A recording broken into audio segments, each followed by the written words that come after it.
Yeah, it was how I discovered my actual fear response is not to run away from things. It's just to go straight towards violence. But did Don't you run. die a lot? Punch. No, actually, I was really good at fighting things off. Okay, good. Yeah, no, like it was. I got really good at. Now, whenever the exploders would show up, then I would die because they always managed to get me while I was in a fist fight with everything else. But Because my one point to that is I got, not to brag, but I got through most of the game without dying, and up until that point, it became more and more like, oh God, I can't die.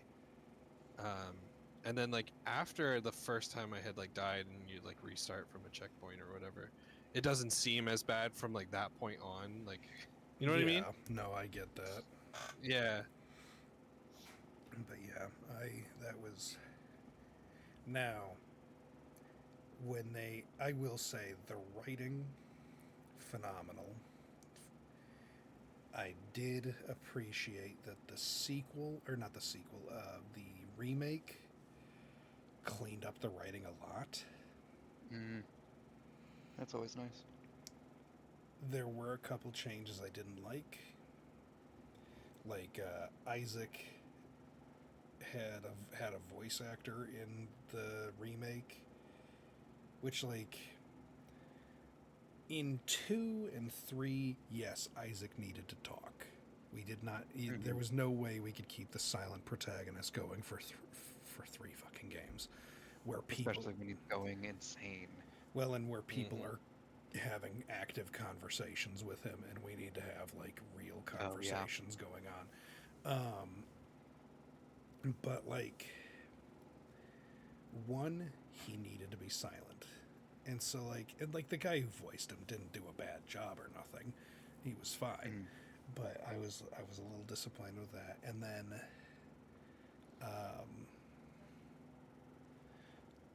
oh my god, Shadow.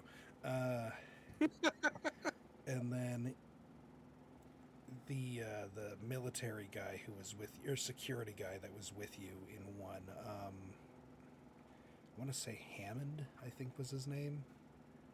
Mm. The only other Sounds right. like the only other rational person in the entire game. Like, actually, no, I take that back. There were 2 rational people in the entire game, and one of them At makes me least. very sad. Mm. Mm. So Hammond's death in the original was extremely badass because you see him. He's been being hunted by a brute for like a hot minute, which Mm. the brutes are not something you can really just run away from because they just rip doors off. Let's go. So the fact that he managed to do that was, kind of badass on its own. Now, then it catches up to him and he's like trapped in a corner and you have to watch him die, but he was just like unloaded an assault rifle into its face while it's ripping his leg off, and then he kept shooting it anyways. Like, I was like, all right, you're badass. The remake let or they had one of the other people got turned that came with you gets turned into a standard slasher, which is canon, like that happened anyways. But Mm. it kind of like hunted Hammond all over the ship until at one point he traps it in an escape pod and ejects it into space. And then the military, which that also happened in the original, but like not the same thing. It was just there was one trapped in an escape pod and they were like, get this the fuck out of here. Mm. And then when the military shows up, they pick up that escape pod, Oops. and that's what causes their ship to become infested with the tweakers, because the military guys had special gear that made them able to slow time, but for whatever reason, the necromorphs with that gear became insanely fast and wouldn't stop twitching. But Oh, are you streaming, by the way? yes, Like fully? Okay. yeah. Yeah, and I've checked the sound and it's all good. Okay. That's where I was gonna go next. Yeah, I kind of figured. But yeah, and so Hammond dies in that one because, or in the remake, because that necromorph finally catches up to him and he tackles it and shoves it into like a reactor core and like causes How it did to. we start talking about Dead Space? Because I said there's a lot of be- dead space on my screen, And I said that's a good game. Yep. Okay. But We're sorry. I'm not. But yeah, that was a change I didn't like. And then the other rational guy gets shot right in front of you. Love that. Yeah, you find a bunch of his logs, and he's like having the You exact read my same. mind. He's having like the exact same horrible nightmare adventure as Isaac, but like you're literally like one step behind him the entire time. And he's trying to get and then you find his girlfriend is also on the ship, and he's trying to get to her, she's trying to get to him. You keep finding both of their logs. They get to each other just in time to be captured by the crazy cultists, God damn it. and he has to watch his girlfriend get shot in the head. And then when you get there, the cult leader shoots him in the head in front of you, and I was just like, I will avenge you, I swear to God. It was very sad. All right. It is sad, actually. All right, time for me to read this grape soda bottle. I will punch you. She will end you. I I will hope- find a way. I hope you know. And I will probably injure myself more than I would injure you. Probably. I hope you know I actively go out of my way to buy these now, just for that bit. Just anything purple. I don't even really like this stuff that much. Like, it's not bad, but it's not like the best soda I've ever had. Right. Like, on a scale of 1 to 10, I'd give it like a 3. Damn. Okay, we need to get Zom into her recap mode. Yeah. So. You don't For have the to do a most part, full it was- 11,000 word. No. Start reading every word. Can you imagine if we did that? Holy shit. Yeah, so for the most part, there was people getting kisses and holding hands, and That's it. Go home, everybody. some information about what happened during the day at the baths, that kind of stuff. And while everyone was off having a nice evening, Brusrick broke into Castle Blackthorn, killed Lord Heron Blackthorn, and kidnapped Master Shaw Blackthorn. No regrets. And when we left off, McCarafay was crying into his shoulder. Yep. Brozark drank his blood, fucked his wife. No? I mean, she almost went out the window too. I was like, I can't remember, Zom. Who said, was it Heron or was it Lady Blackthorn who was like, I've never screamed once in It my was life? Heron. it was Heron. Mm. Okay. Alright. That's funny. I killed a lot of people. Mm-hmm. I'm gonna just bring this over here, just for a different scenery, because I think we were on the last one the whole session. Oh, shit, Yeah. get rid of There's these no- squares. I just Googled for a background. Okay. Now I think Cree and Gwynry both had gone to sleep, yes? Yes. And yeah, we left the other two after. Oh my god, there's a giant bug in my room. The bug is now. Yeah, the you guys- DM. Hold on, I'm gonna try to kill it. Ugh! Oh, you bitch! Anyway, it's flying around. If we It's hear in my Sha- face. If we hear Okay. Shadow start screaming, I'm sorry, but by the law of surprise, the bug is now the DM. Yes. Okay. So let's get back with Brosrick and McCarafe. It's like midnight-ish almost, I think, or later. I don't remember. Yeah, something like that. You're tired. Go to bed, or trance, or whatever. Okay, go ahead. I mean, that's pretty much where I was heading with it. But since McCarafe is doing the crying, I always have to. I'll- I always have to give Zom a chance because if I'm just like, okay, and then you're all in bed, she'll just be like, wait, yeah. one more thing. Yeah, I guess I kind of just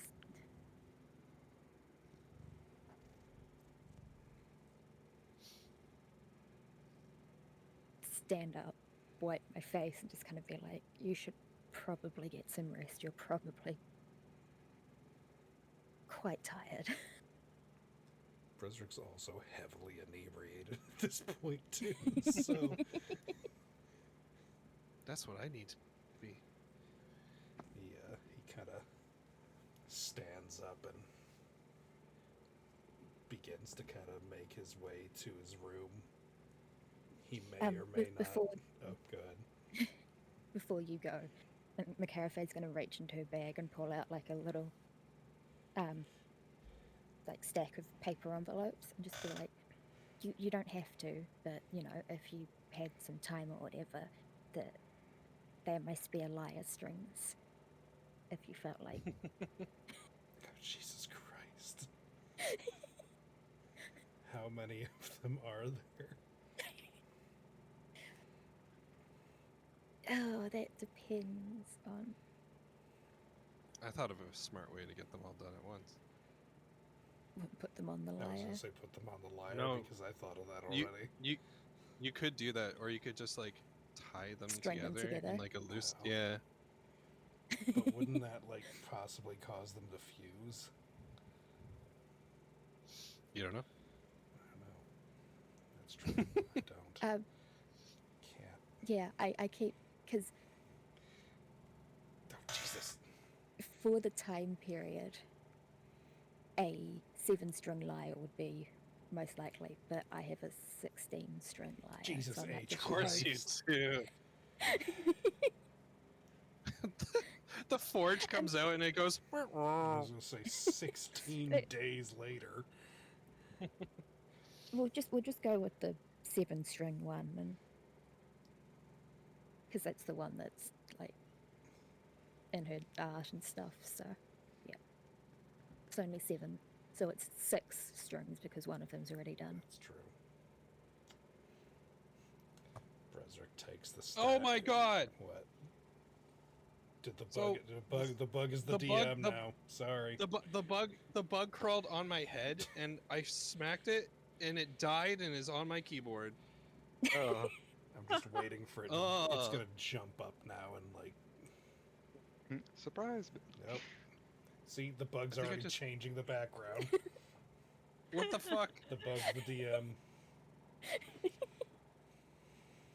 All right, Right. I'm yeah, fine. okay, Sorry, yeah. continue. Then she'll say, you know, good night. Bresrick takes the stack of liar string envelopes, Shoves it in his pocket. meanders his way, maybe kind of partially falls down the stairs, but you know. Actually, I rolled for this already Oh, you because I already did. assumed you might say this. Your forge is gonna like catch you and just like use its little thrusters to try to keep you up. Just people hear something, stick their head out their doors, and see Hold a on. floating dragonborn. If I roll 60 or higher, Oh, yo, God. your mage hand also is trying to keep you up. Yay. So I knew that. Yeah. I knew that would come in handy you someday. you absent-mindedly cast it and it comes out to God help. damn it! I just realized I could have On each used hand. my mage hand at the tower. Right. Yeah, that would have been good. I could have used it and not have to try to throw. I can't the damn remember all thing. the shit you could do. I know, I can't either. I forget that I have the mage hand until I remember I have mage hand, and then I use it for everything. To be honest, like most D&D sessions, when they get to higher levels, is people forgetting all the shit they can do, and when a planning session comes together, and you show up, and I'm like, I didn't know you could do that. It's like you gave it to us. What are these abilities? Yeah. I'm being assaulted Alright. right now. Okay, so Brosrick goes off to bed. Bresrick starts. about- I'm gonna start tying these strings together. All right, what about McCarafay? Well, because Alaric's still there. He is. So, yeah, I I think used she'll to watch tend this to him. heartfelt moment. And then you I fall think he down the was stairs. around, but yeah. Yeah, he was nearby. Yeah, I'll turn to him and be like, I probably shouldn't keep you. Oh my god, I just lost my dice roller. There it is. All right, we're good. Yeah. So, Alaric's just gonna kind of give her just a knowing smile and say, I should be going home. And he looks at her and says, do you want to talk more? Or do you need some time to yourself?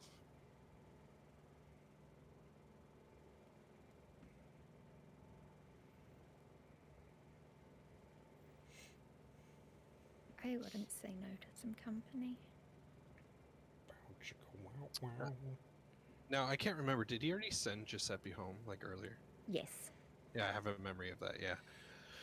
So, yeah, we're going to say at this point, Genevieve had already, like, waved her goodnights or whatever. So it's just you guys now left. And Alaric's going to just... actually, what? Let's give him a 50-50. Oh, okay. He takes you, or he extends his hand out to you. Yeah. I take it. You take, yeah, and he already knows which room you're in, obviously, and he'll walk you up to your room, and he'll stop in front of your door, and say, "Do you just want to chat?" Or, and he kind of, his eyes go shifty for a second, but he's just like, and kind of like blushes a little bit, and is like, or were you thinking something else? Chat and cuddle. Yeah, his whole face kind of just like loosens and smile, and it's like, I can do that. Maybe a finger up the butt. Who knows? Just a thumbs Throw up. back No. the ventriloquist bit from last time. Okay, yeah. So yeah, the two of you will head in. Now, did you want to role play talking, or do you just kind of want to end the night with the two of them chatting about whatever and then cuddling?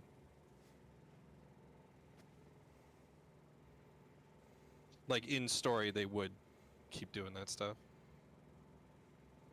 Or is Yeah, there I think- specifically anything you want to say?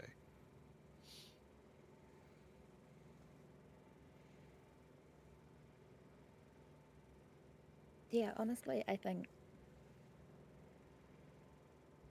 get into the room. She sits down on her bed and kind of just goes,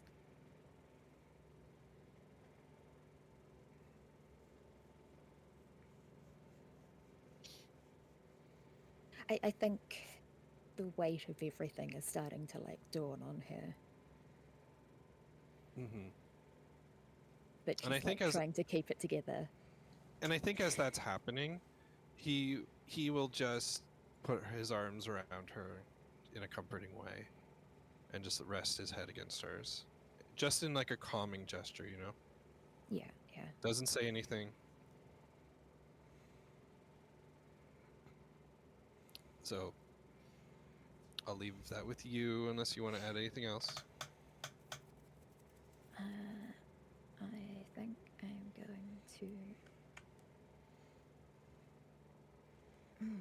I cast dominate person. My mage hand slowly drifts into the room. Playing out the tiniest little violin with the Zolium string. That's right. Just the one string, though. It's a very bad.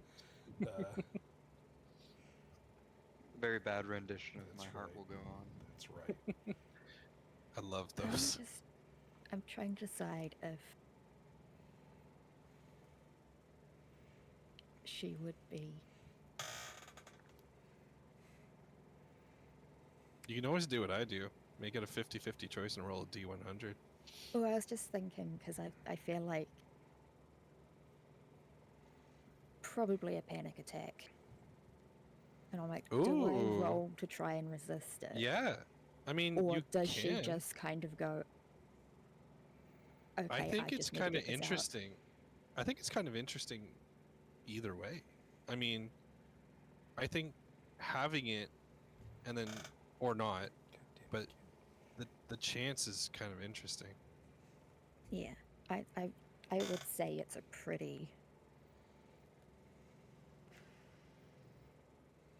Well, there you go. There's your answer.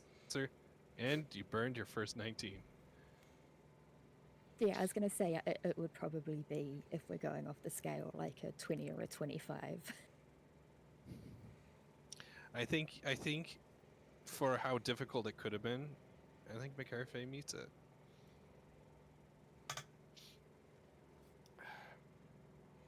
Unless you don't, but you rolled a 20. Let's take a 20 as a 20, even if it's dirty. Yeah, I think there's definitely still a part of her that's like, I need to suppress this, but also kind of, I don't know, I think she just looks at Alaric and just says, everything is just so much.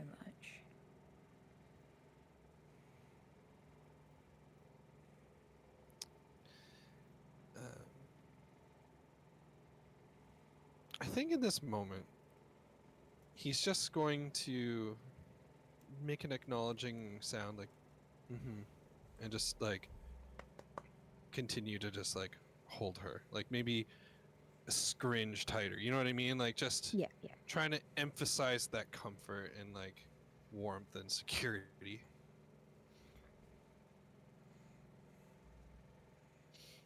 And actually, I'm gonna make a D20 roll. Okay, never mind. Carafe's fighting her demons. I'm fighting my demon. I'm fighting flies. Billy, Handy, either of you fighting things? I'm about to be talking to the Minotaur we just fucking demolished earlier. Yeah, she's dead. She can't fight. Okay. Yeah. Does he Quit. do anything after that, or is the floor open? I think the floor is mostly open. He's just trying to be like really comforting and being there. Maybe he'll like push some hair back, things like that. Yeah. Yeah. Yeah, I think she kind of just.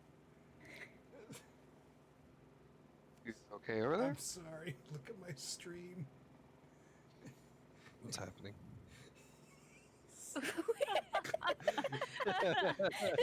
I need you all to know this is him sliding down. A second ago, he was literally on my face.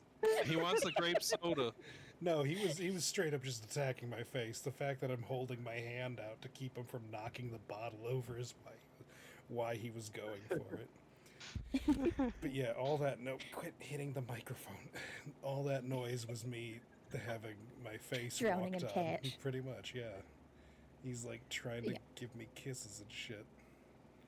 Sorry, I'm just I didn't mean to ruin the moment. I'm just being assaulted. So Yeah, the question Oh, go ahead. I was just gonna say, I think she's probably just. Yeah, I think she kind of just. Still looking at him, just says, it just. it feels like there's this storm of emotion in my chest that I have been keeping down for so long, and it feels like it's going to burst. I know it's going to burst. He's gonna say, keeping eye contact. He's just gonna say, and I don't suppose this is one of those situations where you can use all of that energy and fire and aim it at the bad guys, right?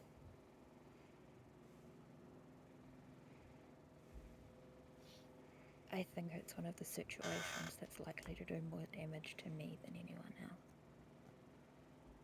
I was afraid you'd say that. Cat. I'm sorry. He's like going nuts on me right now. It's just Kree. Shape shifted. I don't think Kree would be this psychotic. Your actual cat's behind you. We're conspiring. Yeah, because Alaric looks a little sullen for a second, and he says, "I'm just afraid that in all of this, in all I've witnessed, that I'm doing no good. I'm trying to be there for you all, and specifically you. But I'm no fighter. I have very little training, and I'm doing what I can here, but I almost feel like something has to change.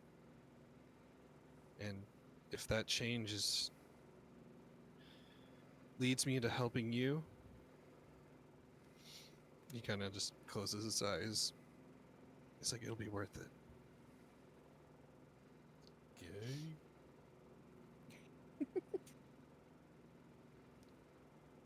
I'm gonna roll another d20 for him. Okay, go ahead, Tom.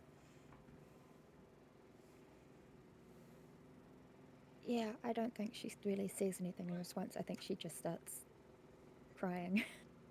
Just like Oh. really crying.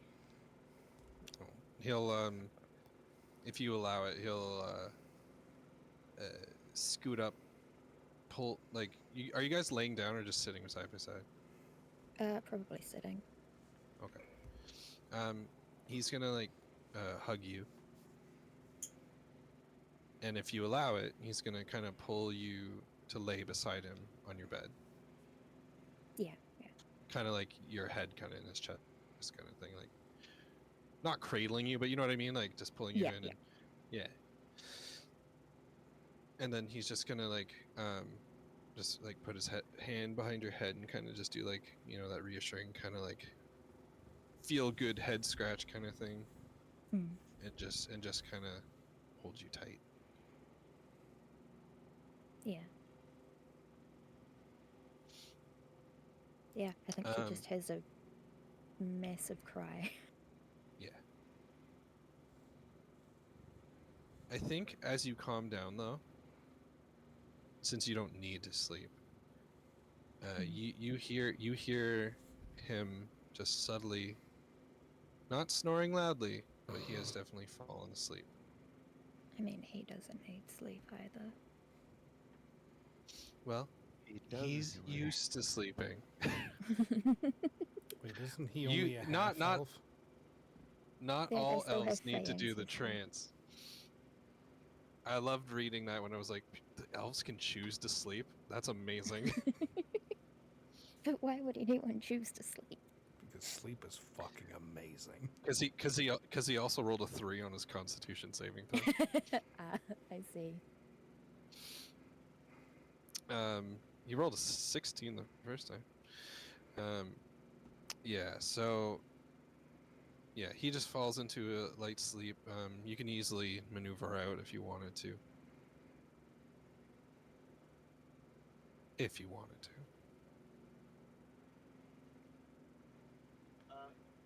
This might be the one night Zom gives into sleep.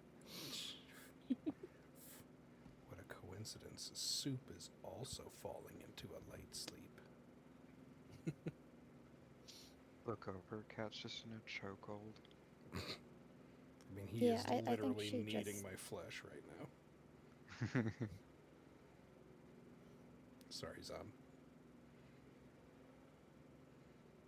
Yeah, I think she kind of smiles a bit at him, but is still kind of.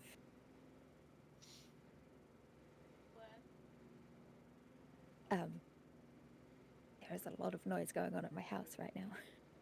Sorry.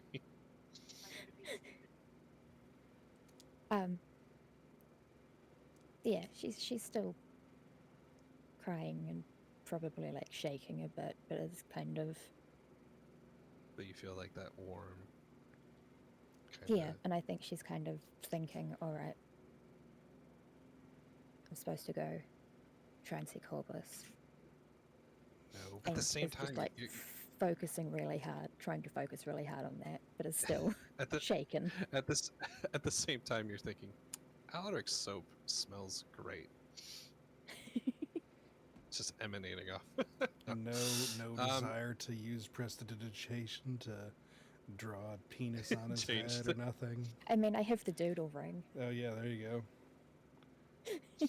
Just Okay, what I would like everyone to do is give me an initiative roll. oh, fuck. Hang on. It's not a fight. I just want to It's hard to maneuver naturally.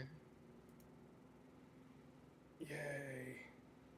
You beat one. Okay, actually, I like how this played out. Because what we're gonna do now is we're gonna go through your godly connections and whatnot. Also, before we start this, I did start the forge on the strings. Sure. Yeah. Yeah. Absolutely. I'm making it canon. Did you name your Yay. forge yet? Right now, it's just the forge. That's fine. That's fine. George. Andy George the goes straight Forge. to hell. You know I can't do that. George. Hey, the at least I Forge. didn't do the stretch. Okay, so we're gonna start with Gwynry. So, Billy, what do you, the person, not the character, remember of Gwenzaline's realm from the times you've been there? Because I think you popped in twice, and Yeah. each time you were given a choice of where to go, and you've gone to each place once, I think. Yeah. Yes. There was a labyrinth and Like a big ass temple. yeah, a huge temple with a So, if I recall correctly, I think you rolled a nat 20 Yes. on. yes. Yeah, so this time you are not brought to that central spot. You are brought directly in front of Gwenzaline. She's standing like 20 feet tall, like she's filling this space. As has been noted with some of the gods, they can manipulate their size. I think Corbus was the only one to show that, I think. Yeah, you're seeing Gwenzaline in her. Holy shit! Get out of here, bug! I thought he saw you scream. I thought so too. I'm trying so hard. All right, okay. Hang on. Sorry, I'm so sorry. You're missing what I've been doing this for the last 30 seconds. Whoa. I need you to know that this was like the entire screen when I first put it on. That's amazing. By the way, this was made by Billy. Yeah. I love it. Oh God. Lovely. There. Okay, sorry. It was a migraine idea I had. Oh, God. So I can't breathe. So, okay, sorry to get serious again. So Gwynry finds herself in the palace, standing directly in front of Gwenzaline, and Gwenzaline is looking like arms behind her back, kind of in like a armored yet casual wear. She is, for those who remember, she is an orc. I think. Do I still have a picture of her? I forget who drew that. Oh, This it is was from the. Oogie. That's right, from the old days. Yeah. Do I still have that picture? It is in the Because I love that picture. docs of the gods. Hold on, I can find it. Gwenzaline. Yes. Oh, you got it? See if I can.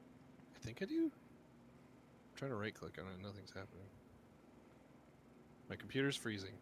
Maybe Zom, if you could steal it and put it into the chat, that'd be awesome. Yeah.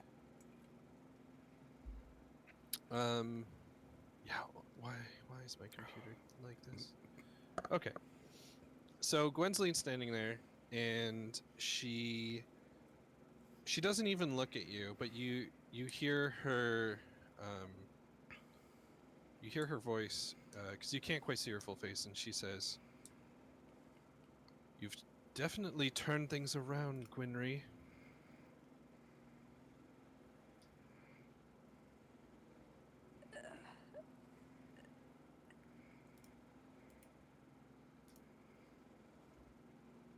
I think I'm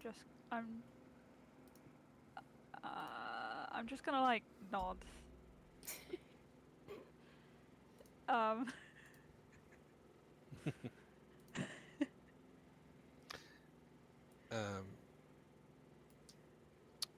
Gwenzaline disappears and appears right in front of you. You're probably not to get into the height thing again, but you're probably like at her knee. okay. But she's right in front of you, and you can feel this like aura of just power coming from her. And she's looking right at you, and she says, "I've been saving my magic. I wasn't sure which one of you would be the more useful champion. You've been both tested, not by me, but by life and circumstance. And I think you deserve a little something." And could you imagine right now if she put her hand on Gwynry's head, just as we said Gwynry would hate that? No, we're not gonna do that. Just So Gwenzaline's going to say, open your hands together." Okay, I hold out my hands. Suddenly in the palm of your hand is, I think I described something like this to Cree, where it's almost kind of like a snow globe, except for without like it's a still spherical object, and it is glowing kind of silver. And Right. inside of it, you can't quite make out. There's some shifting form in there. Can you give me a perception check? Yes.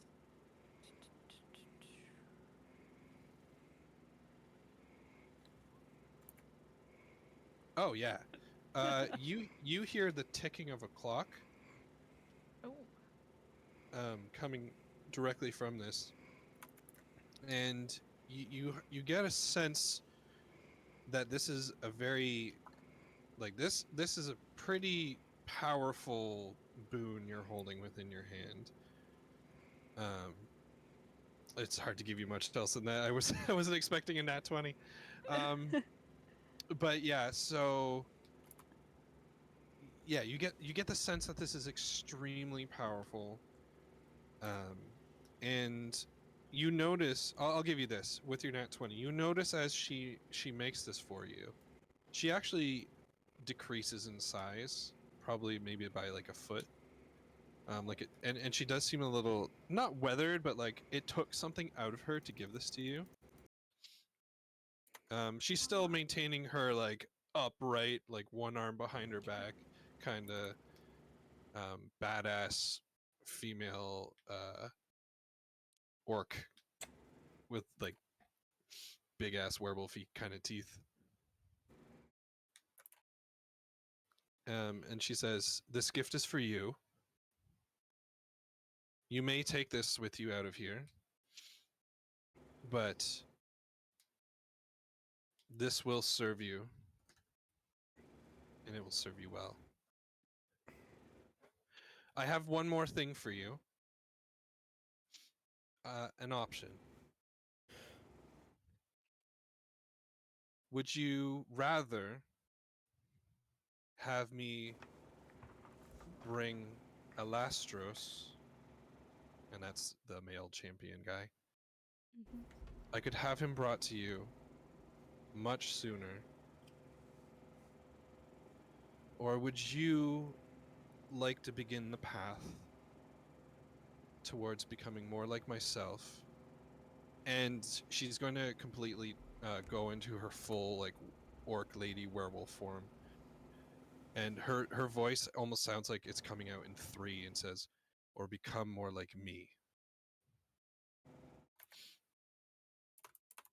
So what she's offering you is to bring the champion Elastros, who said he might arrive like day 9 or 10. She can make it happen like day 3 or 4, or you can start the journey and path if you wanted to becoming a godly werewolf. Oh, I see, know I'm it's tough. thinking, like, yeah, I'm thinking we need more people.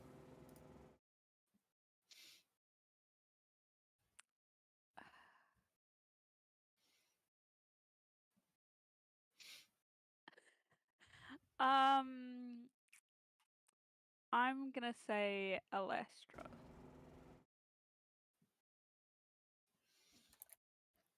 You see her raise one eyebrow just subtly enough for you to catch it, and she puts both her hands behind her back and says, and she reverts to her form you saw her originally and says, "Very well then.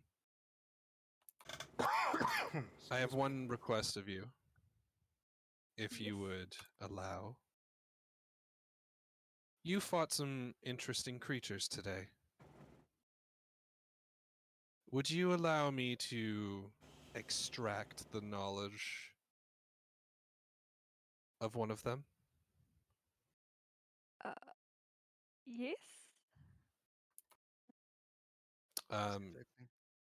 she, you see her hands go around your head, one on either side. They're huge, huge hands. And you at first don't feel anything. And then all of a sudden, you seem to maybe have forgotten something. And then, can you roll me a history check? Okay. I need you to get like a 17. Okay. Uh, But don't worry, a 14 is gonna help you out here. okay. She pulls out a small from her hands being around you. She raises her hands up, and what you didn't notice is there's a field of like a circular energy field around you. And when she lifts it up, she's pulling it kind of like off of you and making it smaller and smaller and smaller.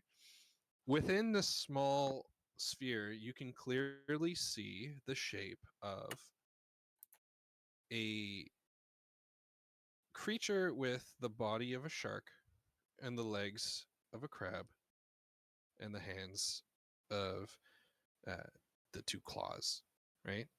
What we all know would be a shab. Yeah. So she has extracted this memory, like everything you knew about it, your experiences and everything, and she's holding in her hand and she looks at you and says, I was very proud of the way you handled yourself in this fight. These creatures were interesting. I think I want one for my maze. And she condenses the ball almost to the size of a marble, and she makes a whistling noise, and the little minotaur with the wings on his feet like flies in, and he kneels midair in front of her, and she says, put this one in the northwestern quadrant. I want to see how it fares.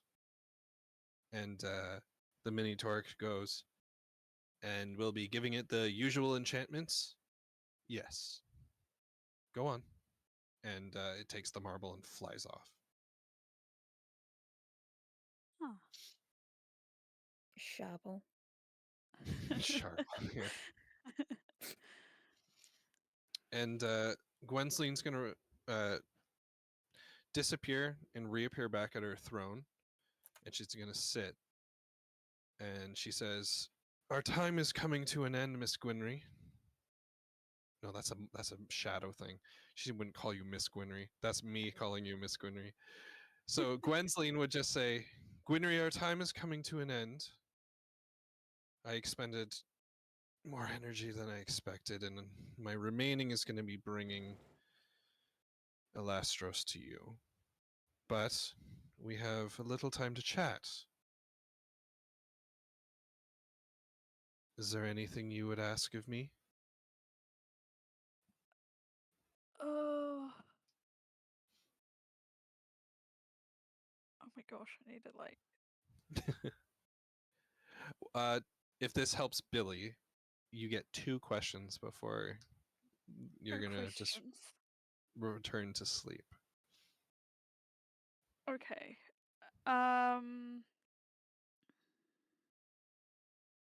How soon would Elastros turn up? Well, I can't quite get him exactly to you, but I'm going to get him very close. It's a matter of energy expenditure.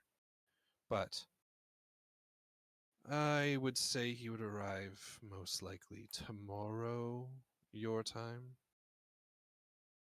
Okay. sometime. And he tends to get himself into messes easily. Mood. Mm. She's gonna before you ask another question, she's gonna actually elaborate a little bit. She go on a little bit of a tangent. She'll put like her hand to her temple, like one hand with her thumb and her middle finger to the temples, and she's just like, you know, he's one of the most capable fighters, and he's very, very, oh, I don't know, witty when it comes to how he uses his abilities in the fight, but my God, he makes the stupidest decisions sometimes. I feel like I got that impression. Uh, you're gonna hear the sound like a deep, resonant, like. Imagine you're hearing a grandfather clock tick once, but it's super slowed down, and like very loud, like volume to maximum, and it's like. So this is me, the DM, telling Billy, you got one more question. Right.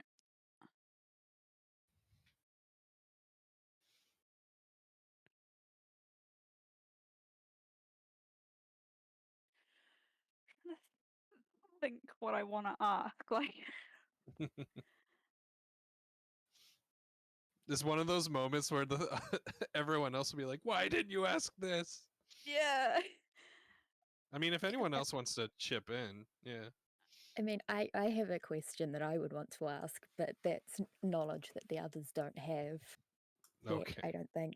I think it's been mentioned in passing that Gwendoline fucked up the time in Corbus's realm, but I don't know if That I is true. actually Oh mentioned yeah, I that can't to the ask group. that. So, Yeah. yeah. No. That would be a really very interesting question, but yeah. What a passing gift as they all get trapped in their own universes. Hmm.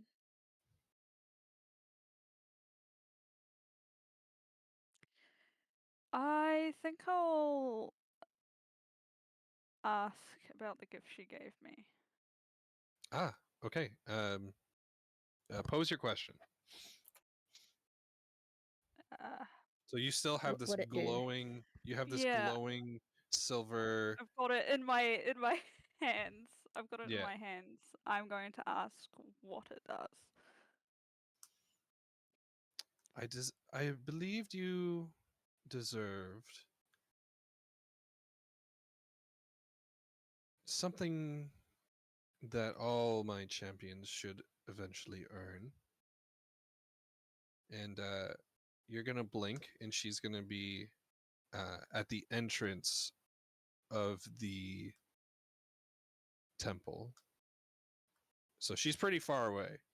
Oh. And you're gonna blink one more time, and she's gonna be right in front of you. And she puts her massive hand under yours, and like lifts it kind of to your chest, and says, "What I'm giving you is something you won't inherently ever get yourself. This is what I would call a time step."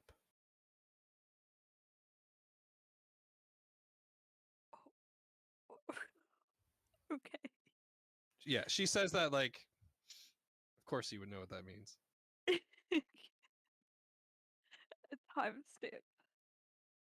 Like Misty Step, but I'm with gonna time. I'm gonna assume that it's like something like Misty Step. Well, what's her response to that, if she has any?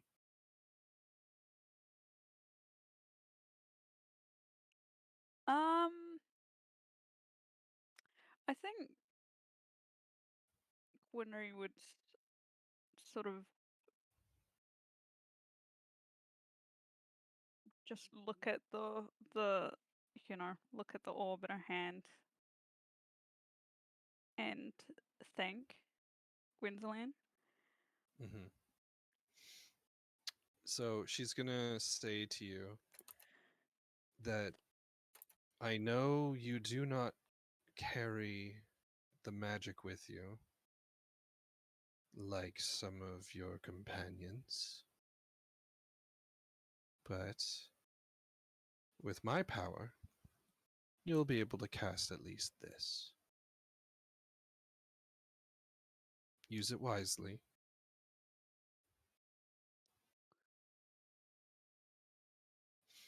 Gwynry's And yeah, bowing go her ahead. head like Can you give me what would I even ask?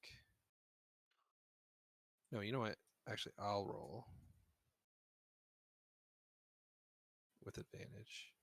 Ooh, okay, no. And with that though, I think things will fall away. Except for Gwenzoline's realm falls away. You feel yourself returning back to your restful and comfortable bed. You're still asleep, but in your dream here, you're kind of in just a mountainous room, maybe back home, and you're sitting on a bed, a comfortable bed, and the door is shut in this room, and you're just holding that orb in your hand. Do you want to use it? Yes. Excellent. Punch it. So, yeah. Once again, I am playing the role of intrusive thoughts. So, I'm going to send this to you. Now, it is in the form of a spell. Right. For you, that's not going to matter. If you do end up ever getting like a magic class, this will become a spell you can use as many times as you want to use it. But for now, without any magic at all, you can only cast this once a day. Right. Okay. So I'm sending that to you in Discord. Yep. Um, have a quick second to read it over. If any questions pop out to you right away, ask them. But you can always let me know later. Exactly. If you're not sure how it can be helpful or used, I can always help you with that as well. I think it's pretty obvious. But yeah. Oh. Now the one thing to know for you, this does take a full action to use. So Okay. you could use that in conjunction with, like you could do some crazy shit on your turn, get yourself into a bad space, action surge, and time step, right? Mm. Yeah. If you wanted things like that. But yeah. Do you have any questions for me about that? Nope. It's Okay. pretty straightforward, actually. Excellent. It's time and you step on it. It's pretty neat actually, because like, yeah, we'll see when she gets to use it. It sort of Okay. reminds me of Blink. Kinda, yeah. Yeah. A little bit. The cool thing is though, it's like you completely move from one spot to another. Like you're not like, yeah, because like you're technically moving through time, which is cool. Anyway, Yeah. next in the initiative was Kree, I believe. Yes. Okay. Kree, what do you, or Andy, what do you remember of Callista's realm? At least the last time I think you were there. I remember.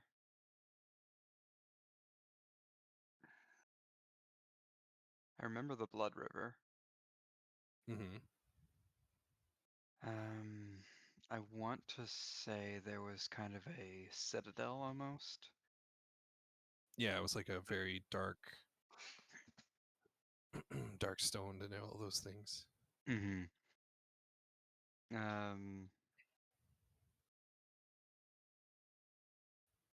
Honestly, aside from that, I can't remember too much.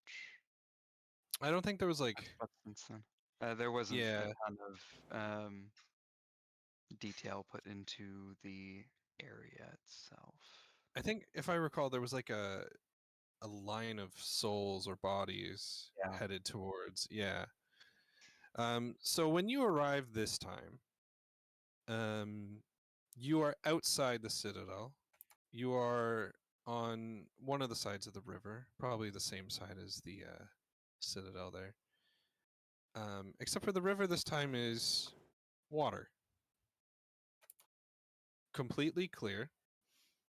A little frightening that at the bottom of the river is lots of bones. Mm-hmm. But the water itself is crystal. In the distance, you can see multiple lines coming from all over, Mm-hmm. of just all sorts of races, big, small, tiny, all just in this line, kind of queued up, and they're all kind of funneled towards one side of the citadel. Mm-hmm. And oh, where is it?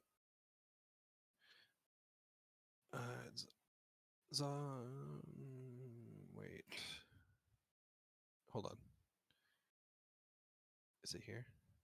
Please be here. Yes. Thank God. Okay. Then you hear a voice behind you say, "Are you Cree?" That I am. I turn around. Before you is that demigod you saw before, back when Zelthea was first killed. I don't remember. Were you given the name Yes. like Cree was? Yes. Okay. Hmm. So Cree, you know this to be Thalarian. This is the demigod who is like basically your god of death, kind of, who Mhm. ferries the souls from place to place. And he's kind of just floating there, and he presents you a small box. It's a wooden ornate box, and it has some symbols on it. If you give me a quick investigation. Vow to never open this box.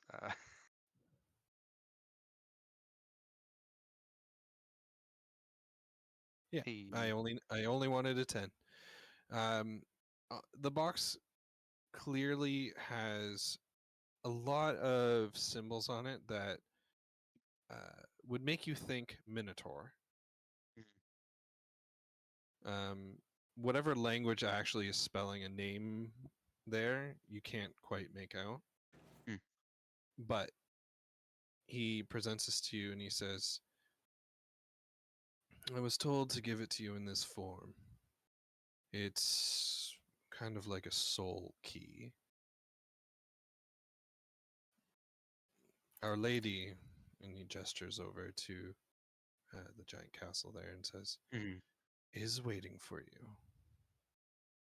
Thank you very much. I appreciate it. He'll do like a, he's still floating there, but he'll do a bow midair, and he snaps his fingers, and a big scythe appears, and he just vanishes. Bow in return as he vanishes. Awesome. Okay. Like I said, you see all these lines ahead of you. There's the Mhm. river, and then the citadel further down. What would you like to do? Um.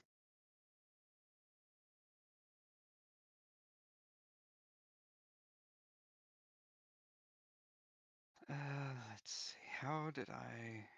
Am I on the side of the river with the citadel? Yes.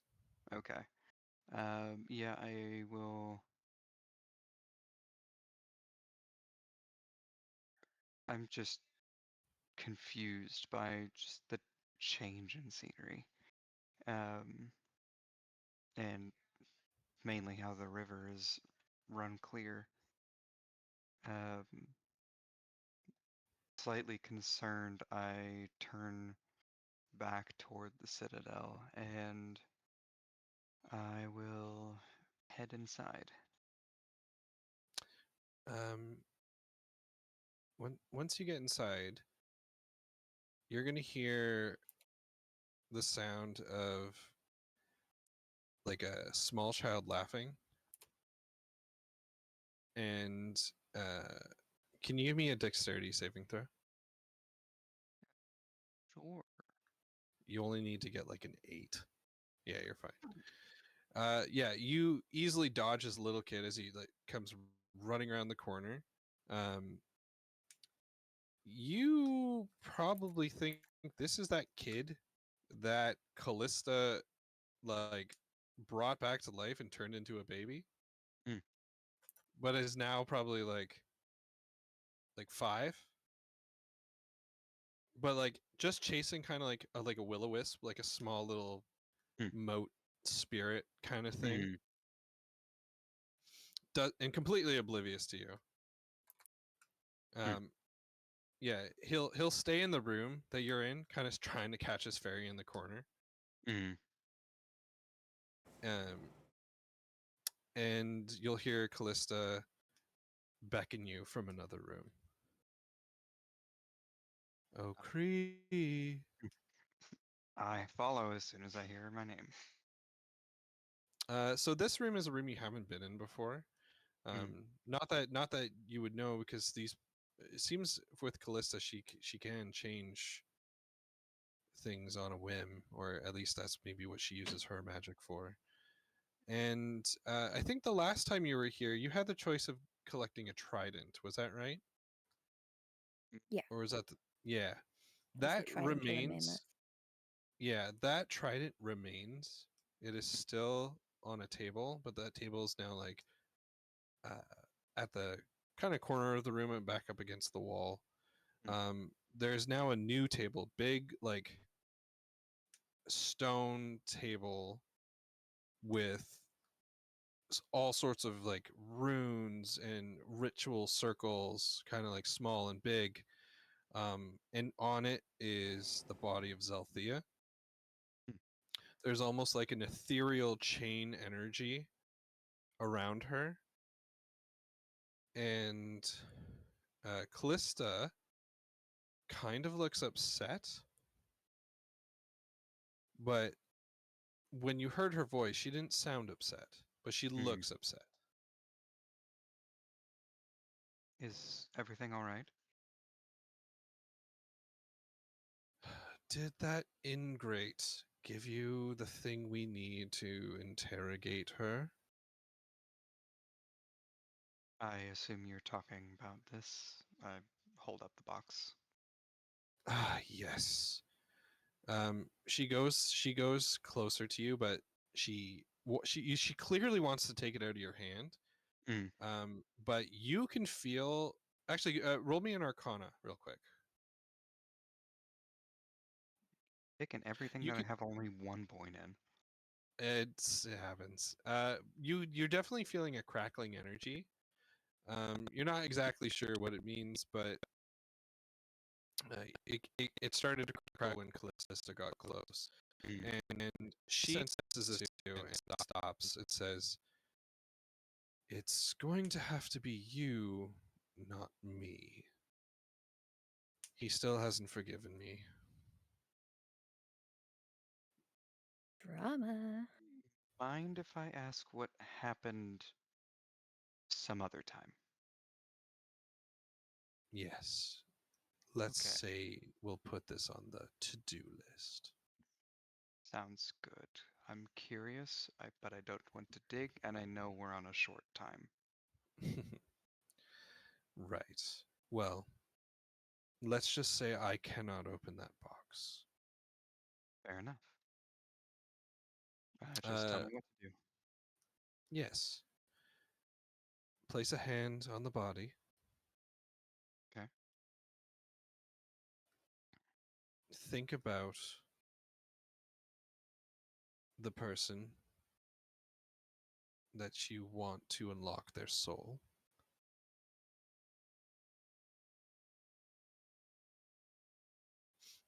And then, so for Kree, how are you envisioning Zelthea? I'm Like definitely as she, yeah, like as she was kind of like in combat, before combat. Like, how does Kree best remember Zelthea? a bit of a mix. Just a absolute terror in combat, if you weren't too careful. But Fair enough. as on top of that, just very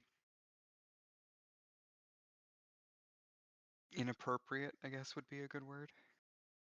Perfect. Okay. I also have in my notes that she has large breasts. Very large breasts. Yeah. So anyway, It's an important detail. it's canon now, or it was canon. It was canon till Anyway. I cut her fucking head off. Yeah. Well, she still had big boobs, just no I'd say head. tits are still there. They could shoot lightning. No. So the box starts to resonate, and it kind of imagine the kind of glow something would do under like black light, but not the gross kind, like neonish. Mm-hmm. You would expect it to like glow bright and open up, but it's kind of doing the opposite. It kind of goes to like this weird like neon under a black light kind of style. We'll say like a green yellow, and it pops open, and there is actual like a physical key, and on Zalthia's body, in between her giant breasts, is a lock. Need to go digging. I mean, Yeah, the lock forms and Spelunking in the presents cleavage. itself Get in there, on her body. For justice.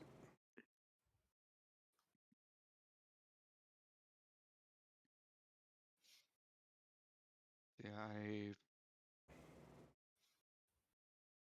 I just take the key and try and place it in the lock. Okay. If it goes in, you turn the key. The ethereal energy around Zalthia's body completely disappears. The key disappears. The box disappears. Can you give me a dexterity saving throw? Lovely. Okay, you're fine. You jump back as she reaches out and swings. Her eyes kind of one a little crazed, the other kind of like loopy, like from being tired, like half open. And she's just like, "Where am I?" And then instantly, Callista's just like stone erupts from the ground, like becoming like a stone prison around her, like, and like completely. There's bars, but like all made of stone. Mm. And then Callista looks at Kree and says, "I do apologize for Thalarian and his theatrics, but this is how we have to do it when he brings the soul in and doesn't want me to process it." Hmm. I assume you have some questions. Yes. And Callista will take a step back, and a chair will form underneath. And she'll just pause to you. "Before you begin, do you want to be comfortable?" If I may. A earthen stone chair rises up, and there's like not yeah, I guess it would be kind of like earth kind of like forms where you would sit, and a little bit of moss kind of grows a little bit, kind of all over. And you notice that the chair she made for you is like more kind of slatted, so that the top kind of goes down in a like half circle arch, so there's a space for your wings to actually go out if you wanted, while you're sitting, which like normal chairs wouldn't have. Like still like very sturdy, and you can lean back, but your wings can go back if you wanted. I was You can about to flex. say, it's like I am half tempted to perch on top of the chair, but I'm I not mean, going to. I you could. The could, weird bird feet. right? So I sit down in the chair, one leg over the other. Well, before I sit down, I give a slight bow to Callista. Thanks for the chair, and then sit, cross my legs, and look towards Althea. Um, do you? I guess this is probably more of a DM question, Mhm. but about how many questions would I get? Do I get 2? Um, You can get more than that. Okay. While you're at it though, Mhm. before you start, can you roll? I know you don't mean this, but can you roll a persuasion?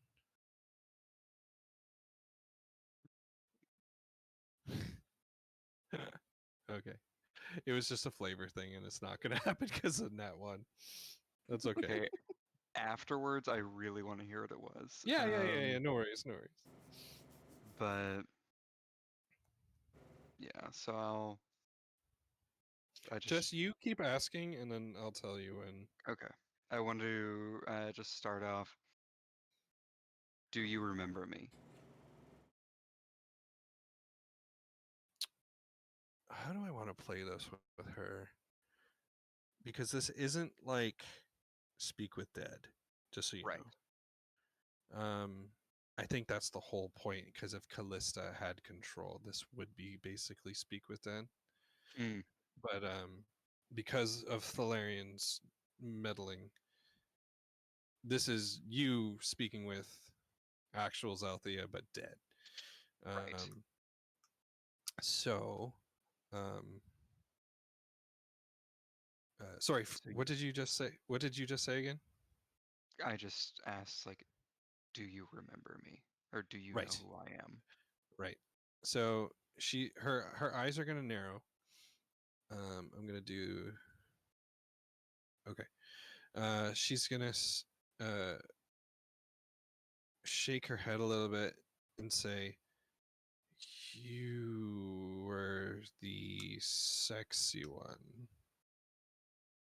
Yes, I do remember you. You refused me. Whereas I gotta be more gruff. You refused me. And if that's all she I mean, Like I remembers, gotta be specifically, late. it I gotta was be lady gruff. Gotta be Right. lady gruff. that's all Sorry, she what? remembers. That's wild, considering we Well, murdered her. There Mm-hmm. were two. There were two options in my head, and when I rolled the D100, I got one. So not the There other you one. One would be it mammoth form. wasn't specifically a refusal. It was a maybe another day. Yes, it I was. know, but to her, it's like you refused me in the moment. Mm-hmm. Um, it almost feels weird, but I want to apologize for that. She just says that under her breath. But Oh, I know then how I can she. make this interesting. Oh. After you ask your first question, one of the will-o-wisps kind of around just kind of starts bobbing over Zalthea's head. Just a little mote of energy floating up there. God, they're Hmm. piranhas.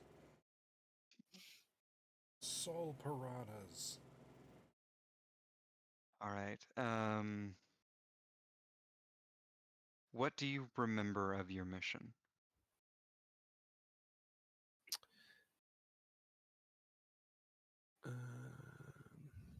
Can you roll me?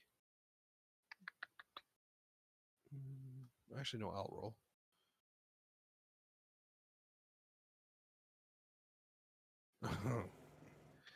um, Could be one of two ways with this. I know.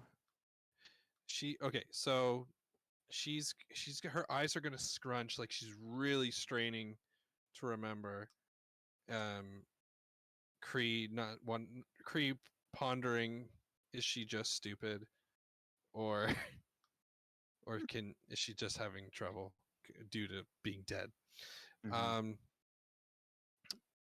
Zalthea finally says, "I was supposed to be in charge of the portal. We were bringing in specialists. I was in charge of moving the army through Ravenswood.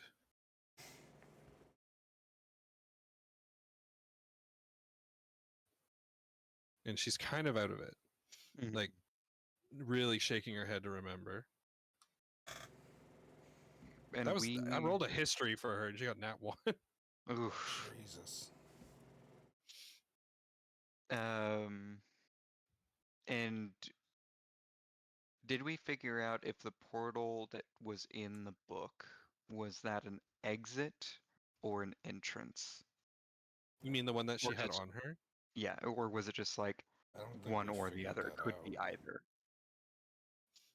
I think she basically just had all the keys to all the like the exit nodes of portals. Like there's like a starter portal somewhere else, and Mhm. she Yeah, was I the think one that who the could. assumption we came to was that there was another portal Yes. or another circle set up somewhere else, and this would be the one Yes. that would link that. So, And that's what sort of I'm trying to secondary.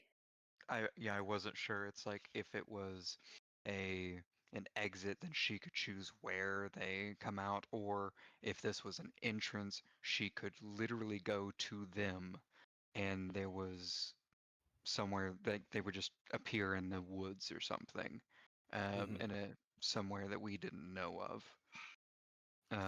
that was well hidden or whatever. So that way we wouldn't know until they were literally on top of us.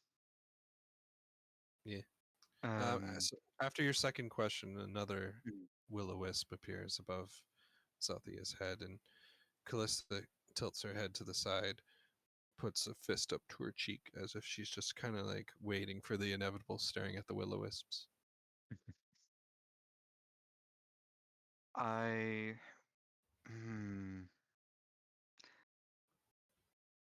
what would I roll to see if I at least recognize the will-o-wisps and maybe what they're doing?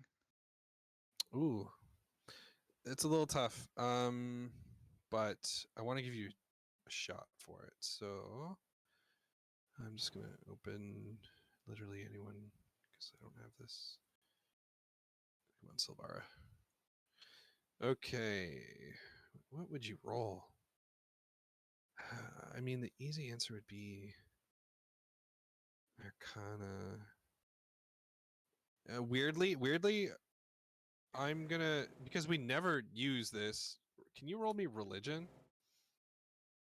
Or it's one of the few that I actually have some. No, that's persuasion. Okay. Eh, You're not exactly sure, but you have a feeling that if enough of these things show up, Callista can probably claim the soul.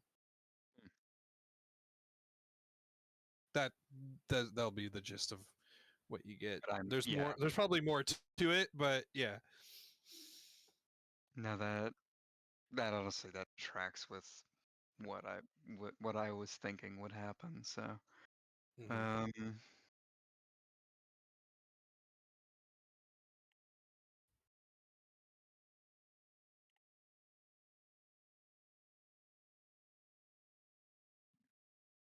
I'm torn between asking about the specialist and asking where the other end of the portal is. Very good questions on both ends. If you're gonna ask about the specialist, I'm gonna open up a different thing here because I gotta have that like ready. Yep. I currently have Alastros open on my computer. I need to Mhm. switch. Okay, Hmm. but go ahead. Go ahead. Hi, bud. I love you. Yes. Um, Okay, I have the specialists here. I was to say it's like how about, If you're gonna ask about them, I was to say it's like how about this while you're getting the specialist pulled up, I'll ask about the other end of the portal. sure. Um, Uh, yeah. How so do you yeah, phrase it?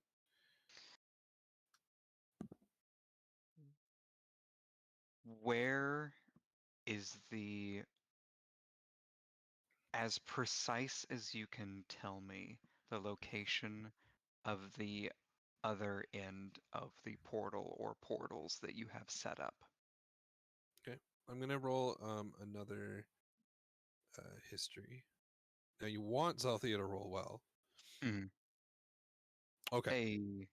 so uh, once again, her eyes in a haze as she's remembering, but it comes to her quicker. She says, well, there's obviously the one portal underground. That's the base of operations.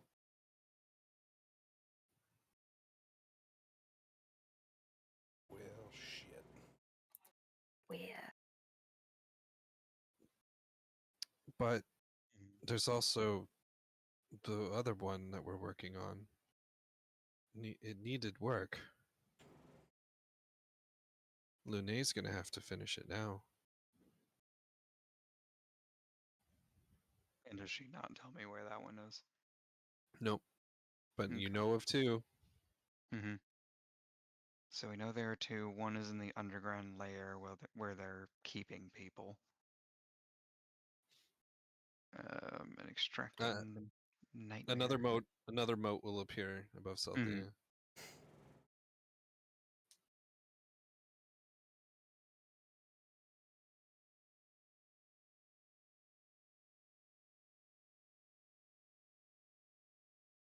Also, Zalthea is starting to visibly, like, ethereally sweat. Mm-hmm. She's not, like, afraid or anything. She just looks as if she's sweating, like, profusely almost. For a Minotaur. Or Minotaur.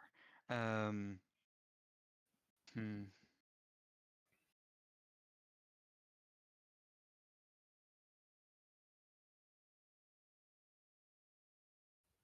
Who are the specialists and what do they specialize in? Okay, once again, if I roll a 10, you get 1. A 15, you get 2. A 20 or higher, get the whole shebang.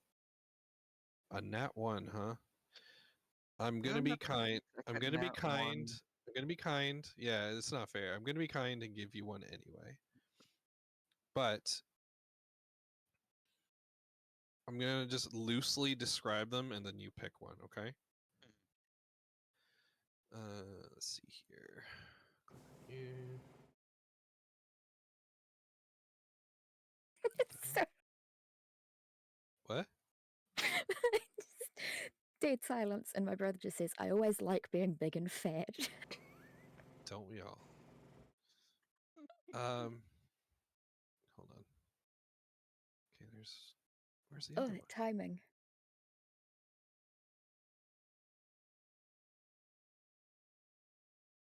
I know I created you. Where art thou? I mean, I can remember it, but I would like to find it.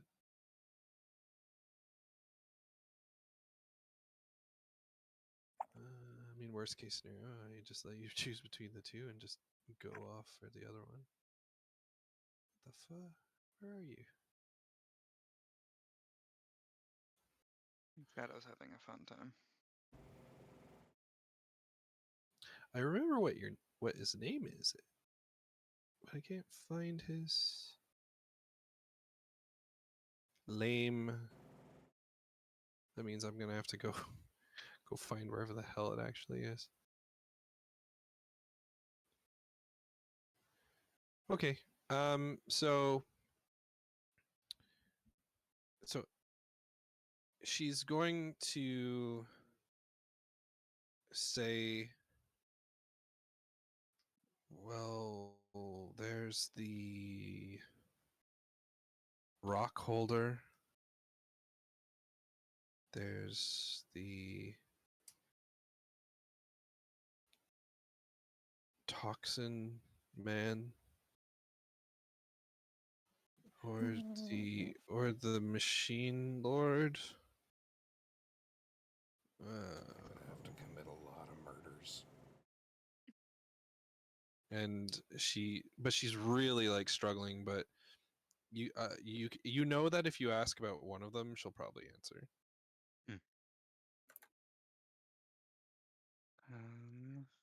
But you only get one.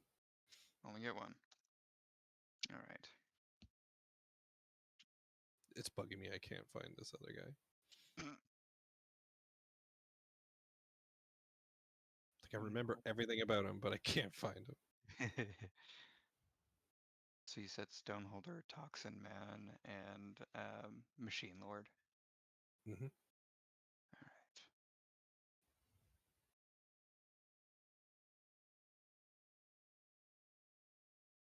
It better not be who I think it. Well, I can only choose one, so I have to choose one. that was directed at Shadow. I know. But so it's just those three? If Or you those ask the only about, three that she can remember? these are the only 3 she can remember, Okay. and you're only allowed to learn anything about About one of one. them. Mm-hmm. But you're gonna have to ask in character. Mhm. I'm so pissed I can't find this other thing. Oh. Hmm. I think I know where it is, but I have to do this off screen.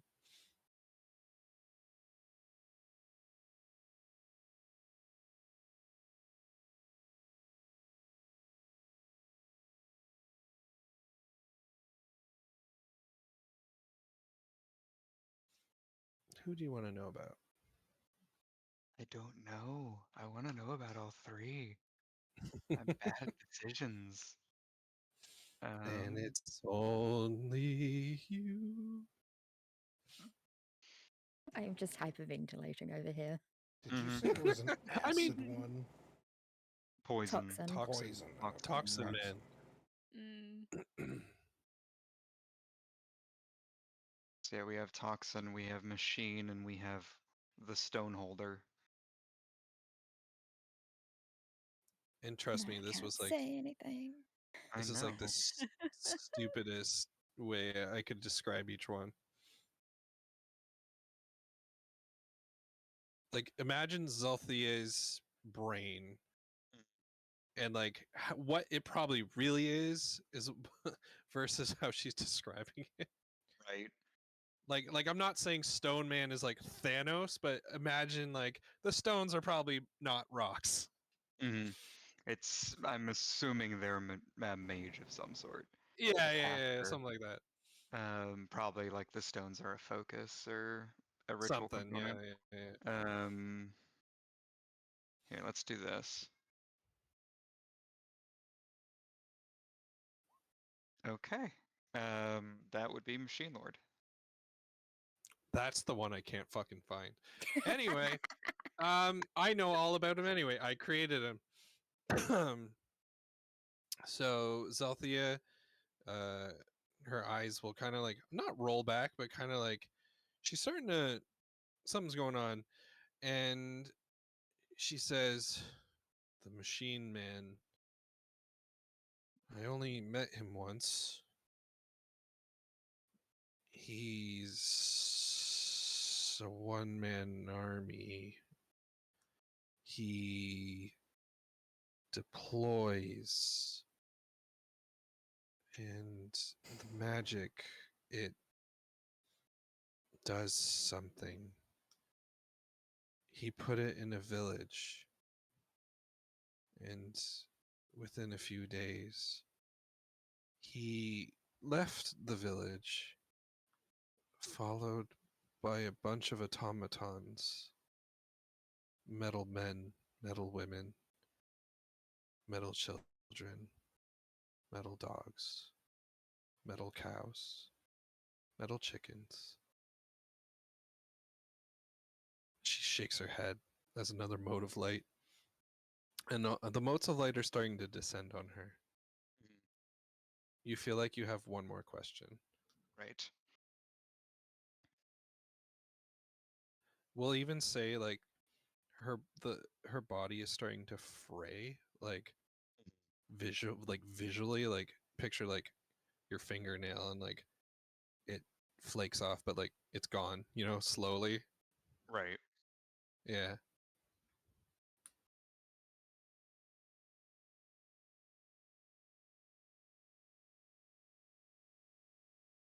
And she's starting to like sway midair, even though she's this ethereal thing. And the motes of light start to kind of like slowly dance around her.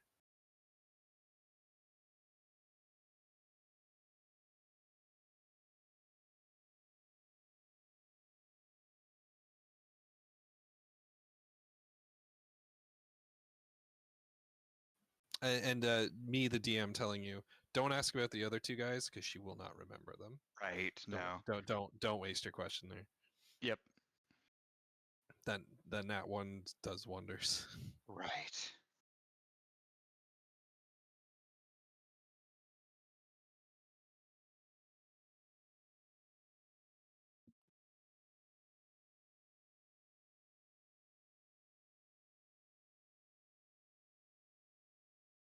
Mm-hmm.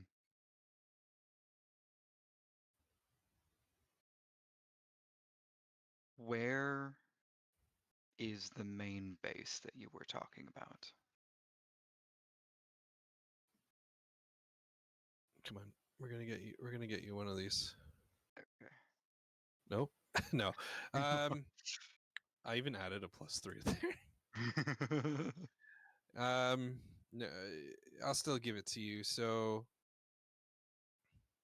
the moats, another moat, a bigger moat appears, and Callista finally raises her head off of her fist, and she sits upright. And Zalthea starts to emanate this light from within, um, and she says, "We cleared out." Or no, hold on, sorry. Let me rephrase that. We will be clearing out more underground space, new bases, traps. Not sure which one's going to be which. Base of operations moving. But now, and there's like a pause. And then she's going to just say, "Oh, wait, hold on. I don't want to confuse you guys because I think there's two of them in town.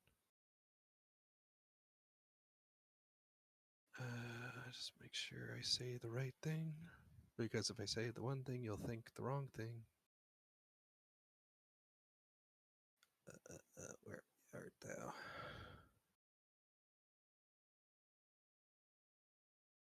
It would be beneath. Okay, here we go. So she's gonna say it's beneath the Ravenswood Arena of Valor. And Callista's gonna just say, the sporting arena?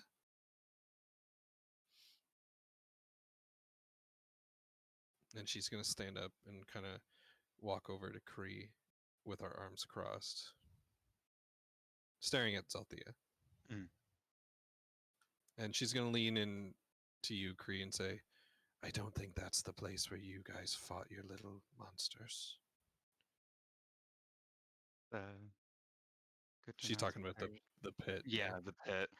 It's good to know that there's a second arena. I'll have to ask some of the locals where to find it. Going there is already on my to-do list. Mm-hmm. And with that, Zalthea is going to be completely engulfed, and her soul is just going to become like a small mote of light itself, a different color to the other ones, and it's going to float over to Callista, and she's going to kind of snatch it like with 3 fingers, like your first 3 fingers, your thumb, pointer, and middle, and kind of just like bring it up to her lips and just kind of sniff, and then she just swallows it whole. Well, alrighty then. And then she looks at you and says, the soul was expired anyway. Oh. Thank you for helping us with this. I wanted to help in a different way. Of course, the Larians do flex, as the young ones would say. Can't always get everything as easy as we'd like it. Yeah, she looks annoyed and says, "I don't understand why the demigods are able to roam freely, and all of us are chained to our home dimensions."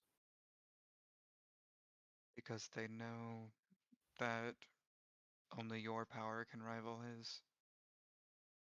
Oh, let me tell you, girl. If I were free, it would do more than rival. Of that, I have no doubt. Um, her demeanor changes and says, "I have another gift for you." Is there anything I can do in return? Not this time.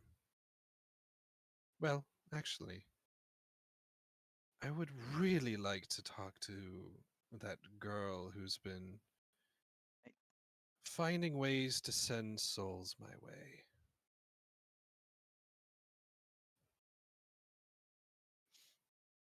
If you don't know what she's talking about, you can roll. Yeah, Uh, definitely need to roll on that one. You can roll insight, I guess.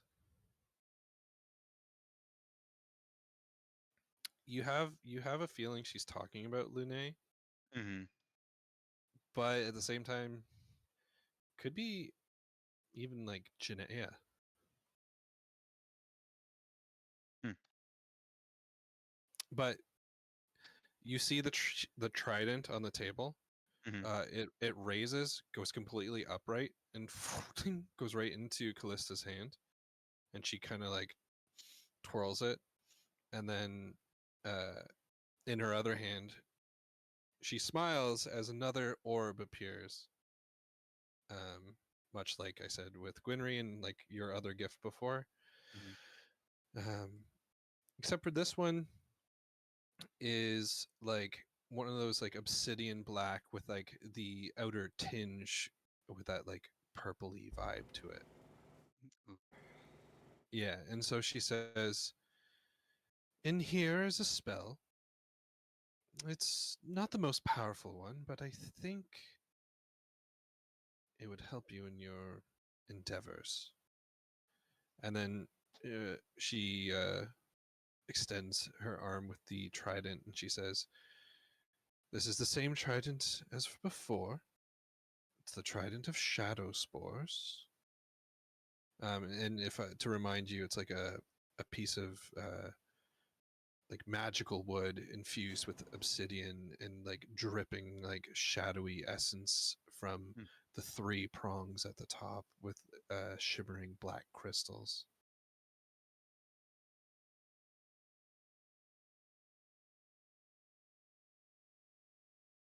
And she says, "You may choose one. I do May, love choices."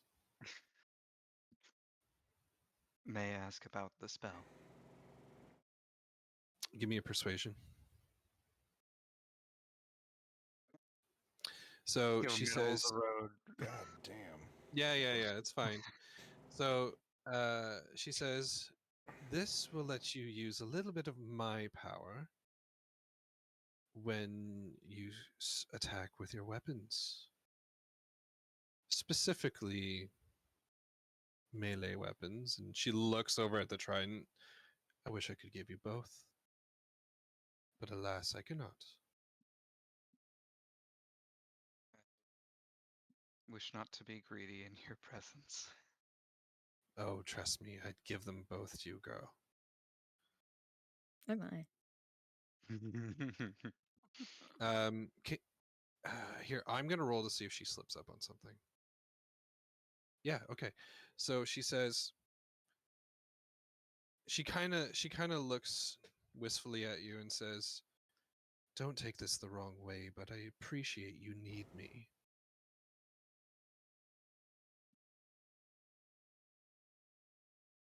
All the help we can get. Yes. And she smiles. Okay, good. I was like, I want this to get out, but if I rolled below 50, I wouldn't give it. Mm. She's gonna say, "You know, your counterpart, I gave him one gift and He's run with it, made it his own somehow. I don't know what he did or how he did it, but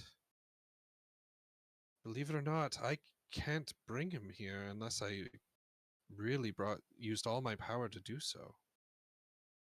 I don't really feel like harming myself to make his presence come to me.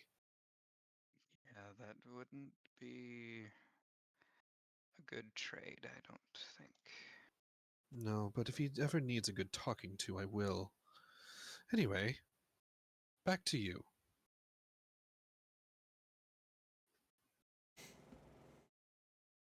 What do you choose?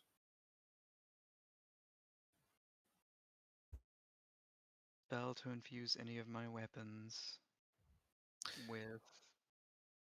Yeah, I mean the base without giving you the whole spell, Right. it's like without the nuance and details, it will empower a melee attack. Mm-hmm.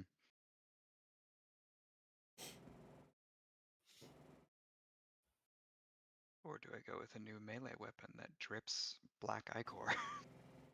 Yeah, basically. Goop stick.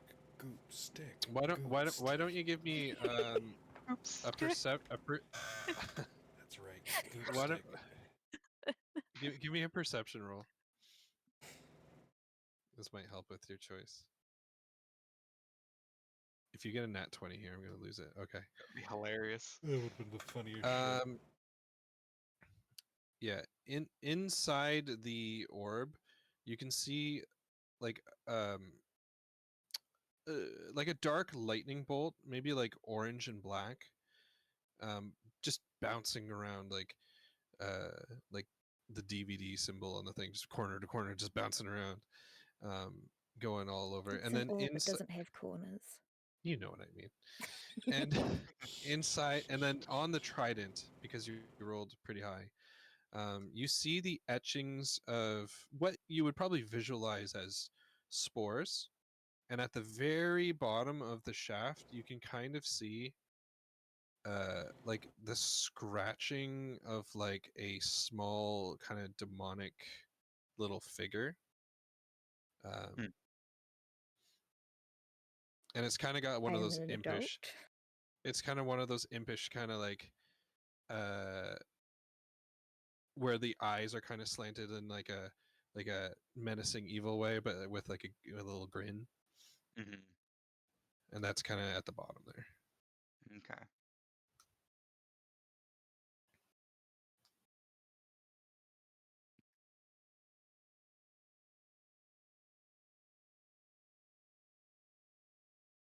I wish not to directly take much more of your power.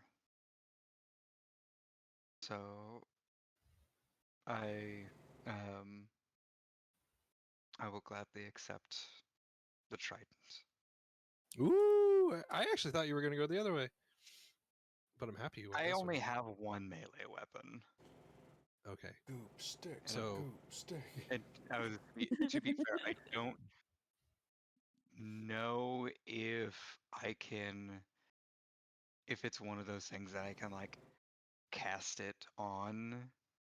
Because you said it was a spell, so I assume it's Mhm. not like a ritual that I can then cast on all of our weapons before we go into a fight. No, it would just be for you. Yeah. So with a wave of her hand, the orb shrinks and affixes itself to like her belt, kind of like a pokeball. Mhm. And you grab the trident, right? Yes. Well, It's like, I yeah, she's handing it to you basically. yes. Um, so we'll say you grab it and you kind of like hold it in two hands, like looking at the whole thing. Mhm. When you grab it, the shadowy ichor that's falling off the end just stops. And Callista says, "Oh, that was for show. I wanted you to pick this one," and she winks. Um, and the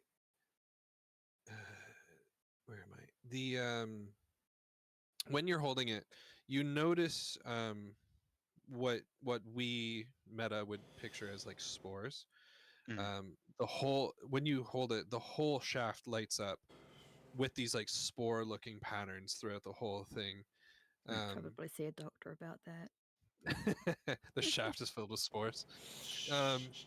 And at the very bottom, or that little impish carving at the end, it's glowing, and it's about the size of like your thumb.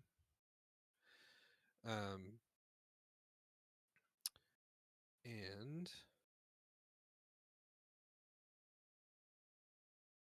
actually, no. So Callista will say, "Our time is fleeting, and I fear there's no more time."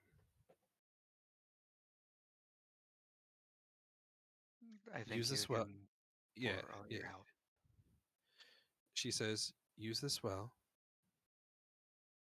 and I hope your new friend won't be too annoying." And you're you're back in your bed Mm. with this giant hefty spear. It's no longer glowing. Mm. But let me send you this, and as you read it, let me know when I'm good to send you the second bit. Where are you? That is a good question. Shins. There you are. Okay, I'm sending you that, and then I'm sending you that. Wait, did that go right? Yes.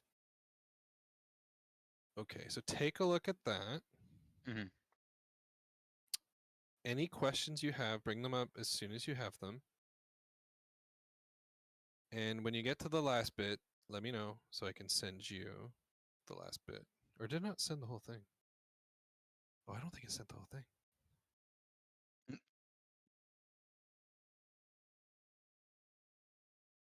Wild shape.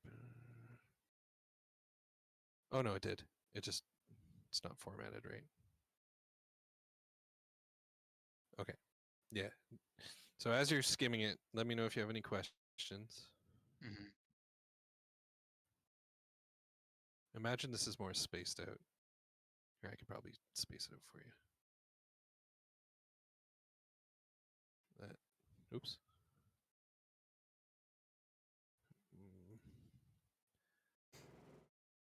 How does I do this? Is it shift enter? Yeah. Yes. Shift enter. That's better.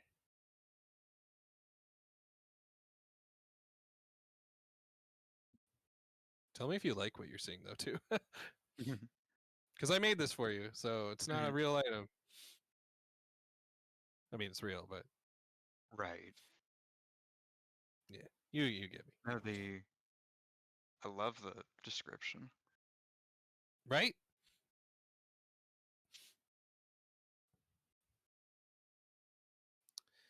Okay, I'm just going over it myself to make sure Okay.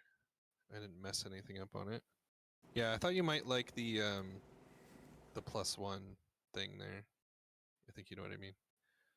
The, Nice. Yeah, that is really useful. and then let me know when you get to the last thing, and I can send that to you.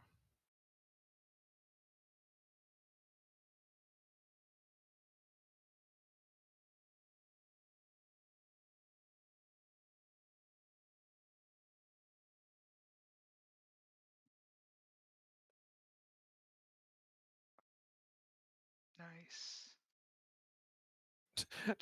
I just want to hear Andy just constantly be like, "Fuck yeah!" Honestly, I really like that that spell. Right? Because all these things have to be used, I think, through this trident. So Mm. That would make sense. Yeah.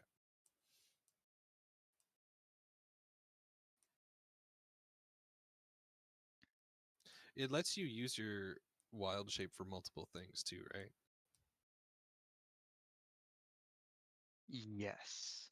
Which is Um, because like you don't really need it besides a couple of your abilities for mhm. spores, but I thought in certain situations now you have options. Yeah. No, and I need to use my wild shape more, so this will help. Yeah.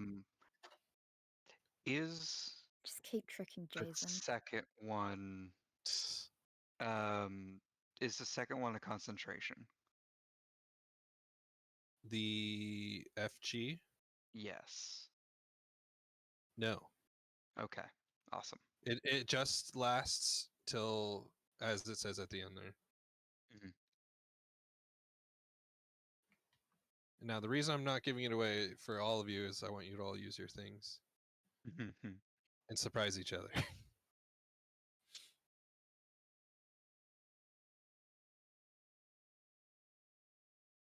Tell me when you get to the last one, and I'll send it to you and then move on.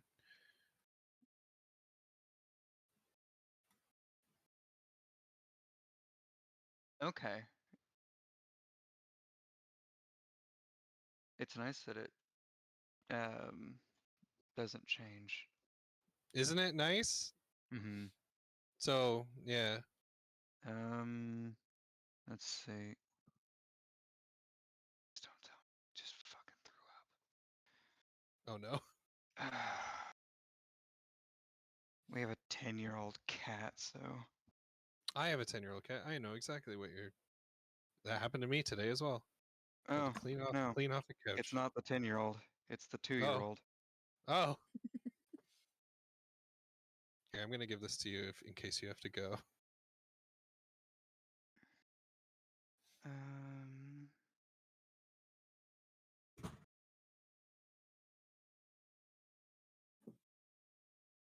Okay, so I choose one. For which one? Uh, well, for the block you just sent me. No, so Oh. you're number 3 there. Mhm. Whenever you summon, it's gonna be this. Right. No, I'm looking at the actions. Oh, Oh, those are that it can take. Okay. yes, yes, yes. Gotcha. I gave you the full thing for your use. Awesome. Yeah. So you've definitely increased a few things there now. That's a few. Yeah. So this, as I said at the very top, is a wondrous legendary item. It'll definitely be helpful. Indeed.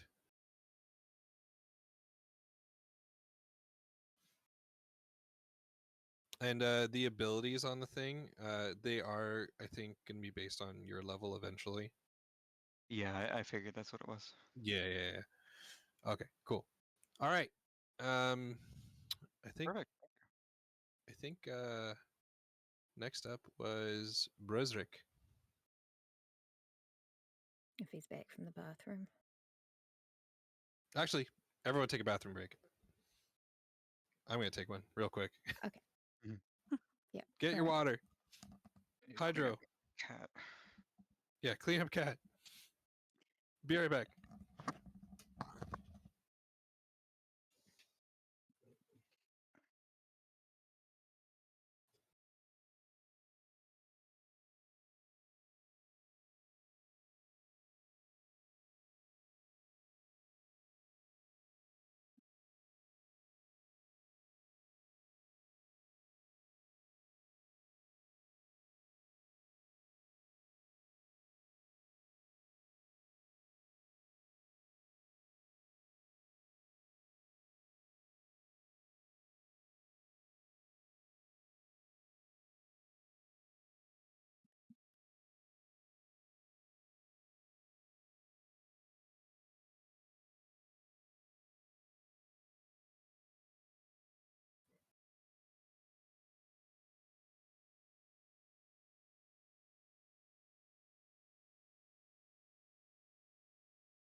Hello.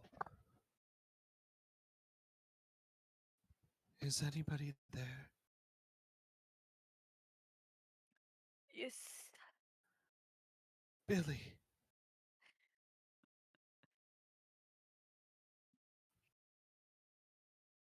Oh, the Zom just sent me a picture of her dice. All right, sorry about that. You better be. It's your turn. I know. I was, of course. That's when my body decided I needed to use the bathroom. No, I told everyone to use the washroom.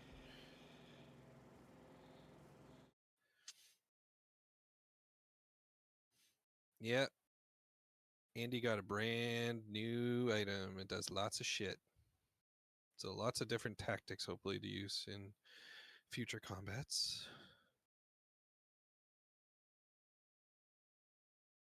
Noise. I think we're just gonna wait for at least Zom to come back because I think Andy has to clean up some vomit.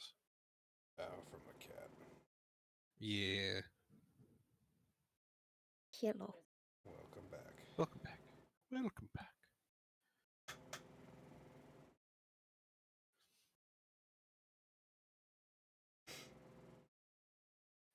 Okay. Should we give Andy a minute or two or no? I mean, I don't know. I mean, I want to. I'll wait another minute and then.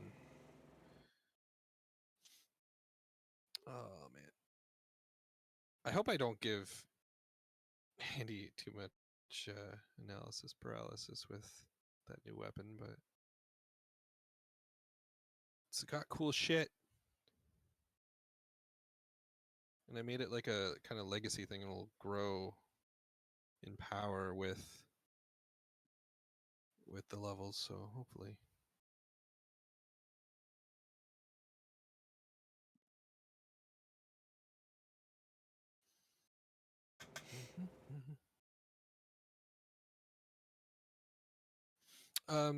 Billy, Mhm.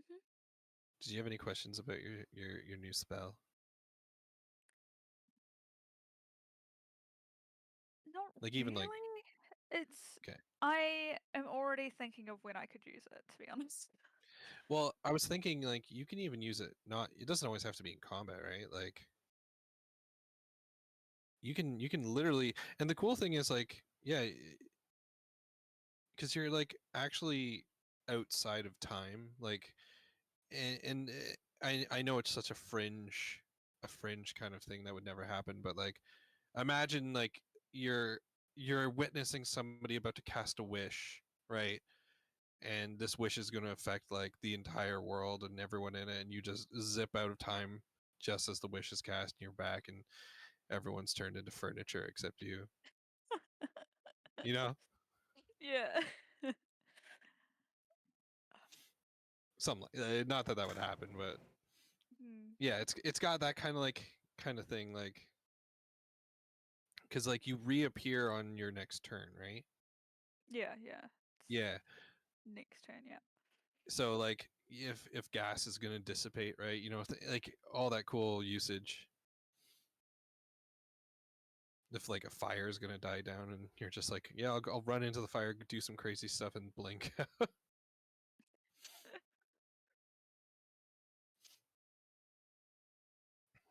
The most interesting thing would be like if you ever have to fight creatures who can do the same thing. I think I would do an extra turn for the two of you if you're both doing it at the same time, because that would be cool. But with Alastros around, that might be a thing where I'd give you each like, I was wondering if he might have something yeah, like that. he's got some neat stuff. And everything she said is true. He is really smart in fights. Like he's got very good utility abilities, combat abilities, all this stuff. Like, but when it comes to like, should I go east or west? And you know, it's like east is like this bright kingdom, and west is a dark haunted forest. He's like, that one looks quicker, and goes down the dark path. He's just not bright.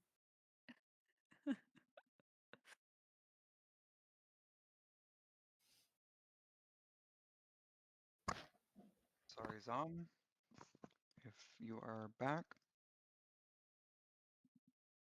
We all Hmm? back. Yeah. Are we all back? Mhm. Sorry, Yeah. I just now saw your message. All right. So as Brizric is being pulled into his godly thing, can you roll a Constitution saving throw? Cool. It's always good to hear. I'm fine. Hell yeah. You appear back on the tranquil floating island of Zaelu's homeworld, and the little mechanical squirrel is on a rock, kind of just like waving at you. You have no effects of drinking too much or anything like that. Yeah. You are totally okay. I'm Your so forge and sorry. mage hand are with you, and they're just kind of like hovering around you. Okay. What do you do? Well, I guess I follow the magical robo squirrel. Yeah. So yeah, the squirrel just runs in, um, hops onto like a mechanical fox, and the two of them just kind of nonchalantly lead you to the place you had been before. Um, you know exactly how to get into the workshop area of Zaelu's space, and you see him inside, and he's got, I would say, at least a dozen metals around him, perfect cubes of iron, copper. I know even ones that are like combinations, like bronze and steel, and um, thing like mithril and things like that. Baller. And yeah, and he's got like a mechanical like backpack on, and it's got a couple extra arms that are holding different things. And when you enter, he turns around and he's like, Brusrick, my boy, I kind of, you kicked some, yeah, Oh, you go kicked then. some ass today. do like a, and kind of nod my head, bow my head towards him, and go Zaelu. Yeah, he just goes and he like waves in the air, like no need for that kind of. And he's like, come here, come here, come here. I approach. Yeah, he's got this like semicircle kind of desk that he's working on. It's different from the last time you were there, but it still uses up the same space. Mhm. On the walls are tons of different tools. It looks like there's a bunch of vials of alchemical concoctions and things, and he leans over to you and says, I was gonna make you something pretty cool, but I kind of got distracted with the idea of creating something new. But it seems like I'm missing a couple ingredients. Actually, from your world, if you Did you ever could remember to get bring the sword with you? I bring us mean, the sword. I haven't like left it ever. Okay, so It's you've been still got on it with me. you. Yeah, Okay. it's been on Yeah. me. Like, Okay. He's gonna continue and be like, I could just use a dozen Luna poppies, and you're from Crossroads, yes? I am. Right, I knew this. You must know of that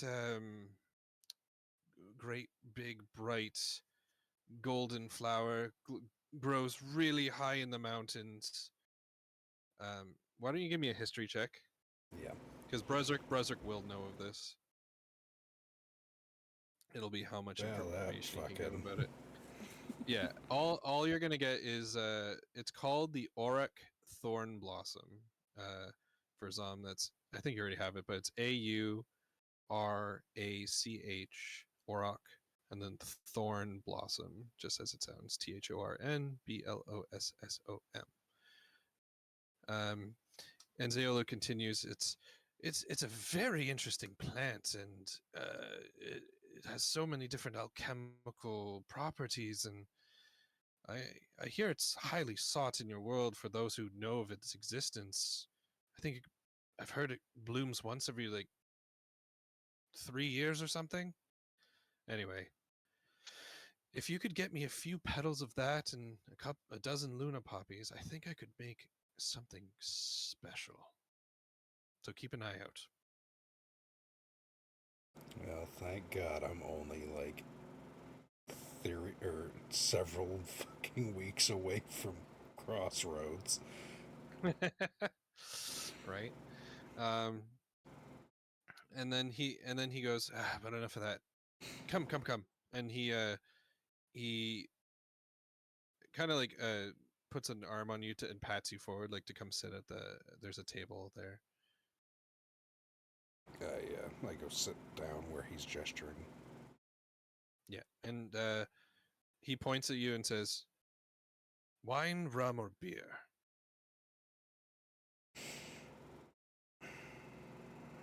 Wine. I know there are more options, but he turns around and he just manifests some wine basically and spins around as if he pulled it from somewhere. He's like, it's not the good stuff, but here, and uncorks it, pours 2 glasses, just kind of mechanically build themselves, and pours you a glass and himself. Have to go to Corbus for the good stuff. Yeah. And he says, cheers to today, boy.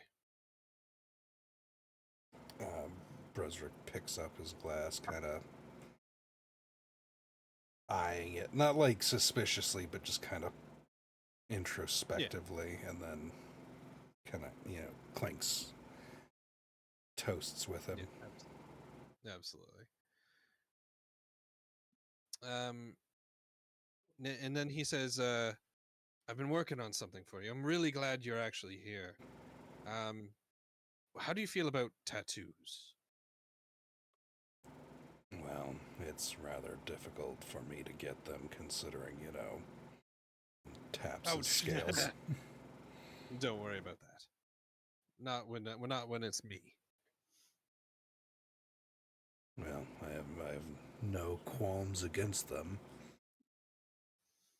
Yeah. He says, I really do like when I'm able to, get my work on something just fun.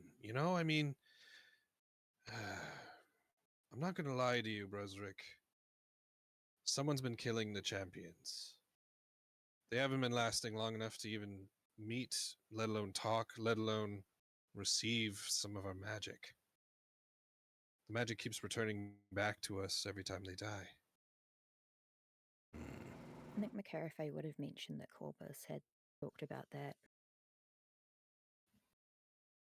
Yeah, because Corbus said his female champions had kept dying, basically. Yeah. So, thank you for the follow, Happy.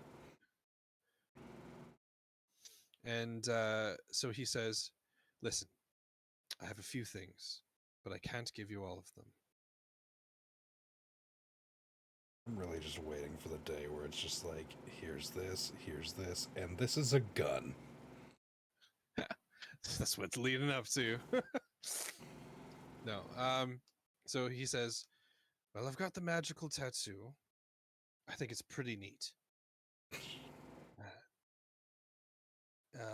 What else? I've also had you in mind for a few little things, but I haven't made them yet. So really, I want you to just pick. You'll have 3 spell options or the tattoo, which I've actually fully crafted and just need to apply, really. Well, what does the tattoo do? Ah, yes. Well, I would call it the Clawshot Sigil. I was just Okay, gonna say, well, like, it fucking shimmers. I thought it was cool. now without reading what it does in context. So basically, Brosrick, what it would do is you would be able to manifest and shoot out basically a chain with a claw at the end, and it would dig into your enemies and be able to pull them towards you. Oh God, I am about to become the biggest fucking menace.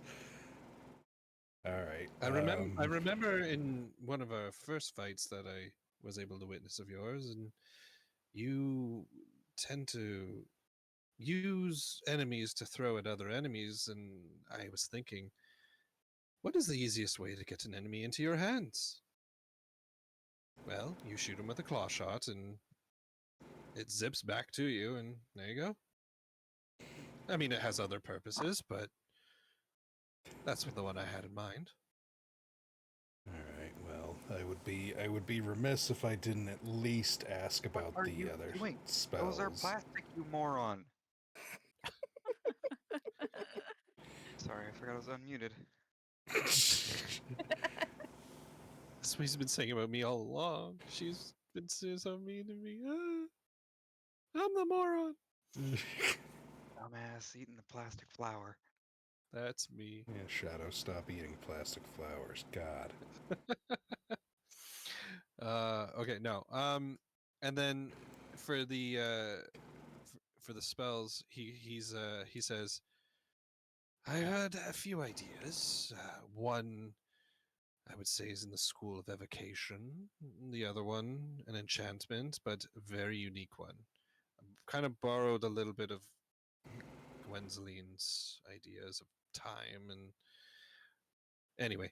And the last one is a little bit of divination, something to avoid attacks.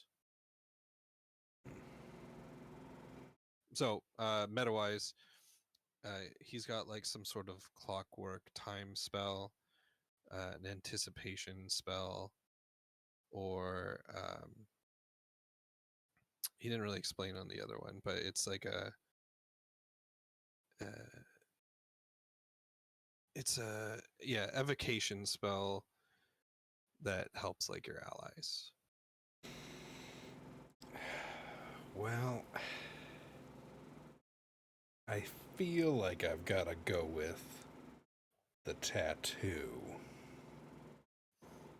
Because that just sounds like it's gonna be funny as hell. Why don't you roll me a D100? 100, alright.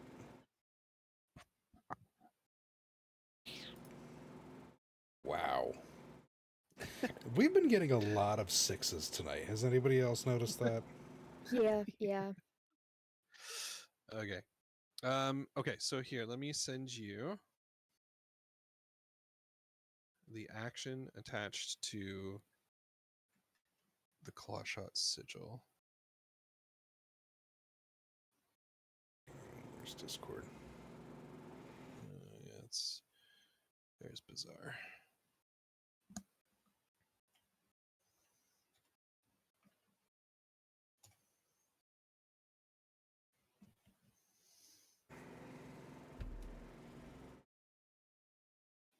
Alright. I think you'll like the end of that. I didn't tell that to you. That's not what I wanted to do. And I specifically told this the way it is, and you can probably figure out why. Since he's like your kind of mech god. Alright.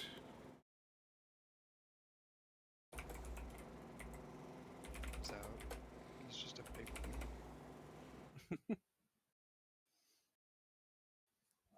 Here, I'm gonna roll D100, see if I can synthesize what. Yeah.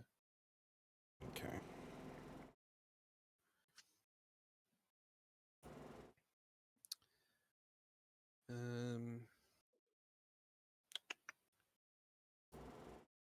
I'm gonna roll something. Let's see what happens. Oh yeah, I'm about to become a fucking menace. Did you read the end of it? Yeah, I just read the end of it. Do you like the very last bit? I do. Kind of. Yeah, it's pretty good, right? All I can You only say get to use is- it once per long rest, I but know, like, but I'm still gonna be a fucking menace. yeah, it's gonna be good. Like, I thought you could use that very well, right? Like, Absolutely. the whole thing. Yeah, the little kit it provides. Okay. All right. Zaelu clearly seems like he's done dispensing any goodness. He does look a little tired, but he smiles at you and drinks and Am says, I allowed to remind something that Yes. was talked about? "Yes." After the fight with the Clown Prince, talked about making a tracker. Oh, I'm already on that. Okay, cool. Yep. Yeah. So actually, I remember that. Or I remembered we talked about the sword at least. So yeah, Zalu's gonna lean back and he reaches down and pulls out one of that long cigarette thing to smoke from, and he's just relaxing. But you're not disappearing or anything. Kind of do that thing with my claws where I just like have both my hands on the table and like do the little like Drumming your fingers on it. yeah, just like lightly and just kind of staring at him. Zalu's gonna like puff out a bit and look at you and go, "We're just hanging out. What's up?" I This man is so ADHD. believe I mean, you. he's I believe you mentioned something about helping me build a tracker. Oh yeah.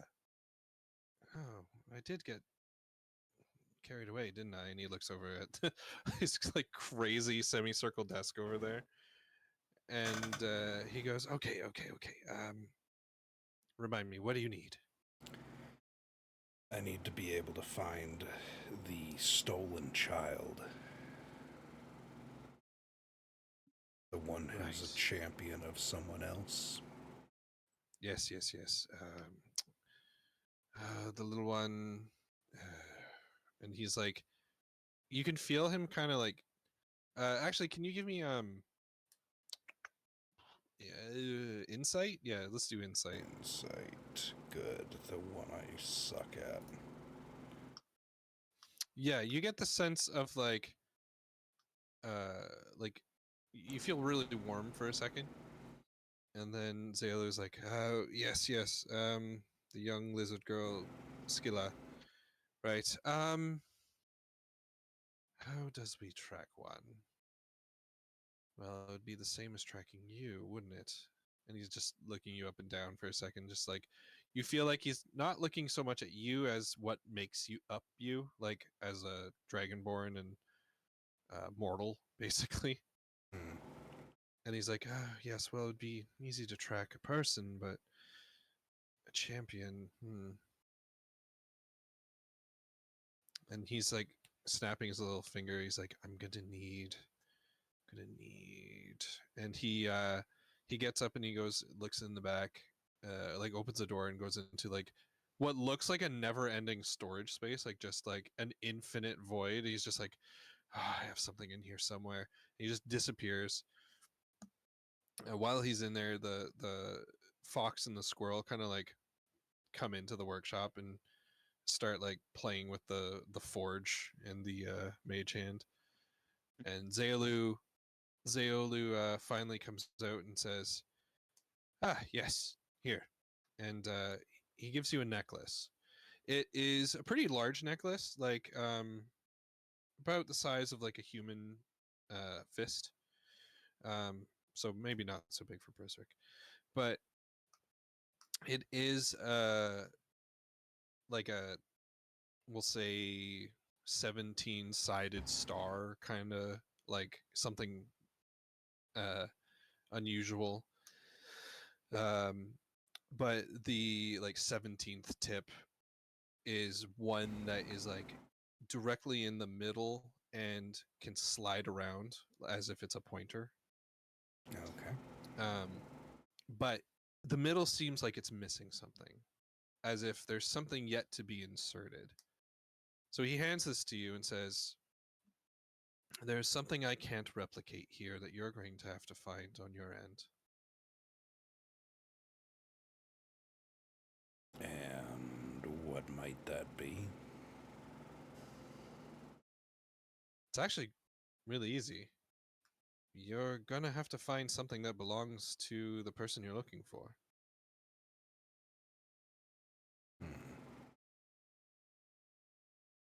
That should be doable.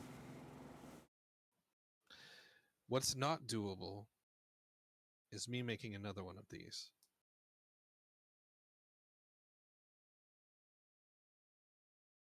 Is this a one-time only use? Give me a perception check.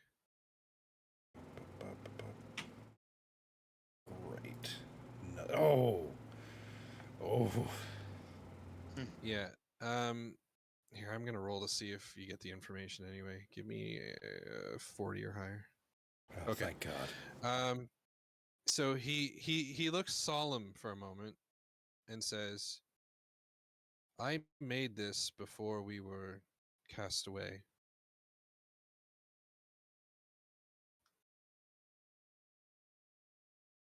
Back when I wasn't stuck here." And he puts a hand on his workshop, like on the wall, like the door frame there, and he looks wistful and says, "I don't think I've stepped foot on the world for many a millennia.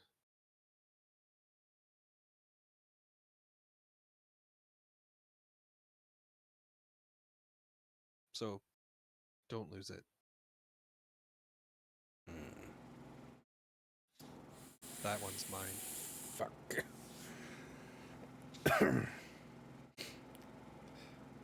Bresrick takes it in his hand and, looks very solemn and says, "I will guard it with my life." He gives like a sad smile. He's like, "Very good. You know, if I were to be free, I could make a dozen of those. And I would call that Tuesday. But here, that would probably take another few millennia. And I don't have the time to just do that, get distracted too easily." I couldn't tell. Yeah, you'll see like the fox, like the ear kind of spring off, like it's like, ah. "You know, I was alone." And he walks over to the fox and puts the ear back in. "I used to be alone here, and I made all these things that you see, and it makes things better."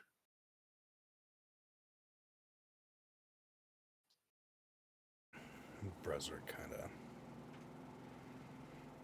takes a deep breath and lets out a soft sigh and just says, "I know what it's like to feel alone." He puts a hand on your shoulder and says, "I know."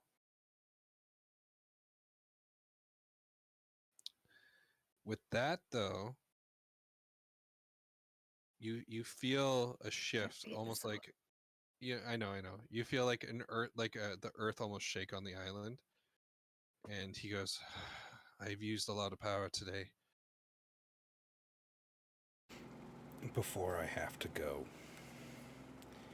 I have one favor to ask of you. One more favor to ask of you. "I will do what I can." Bresrick carefully pulls out the cursed sword.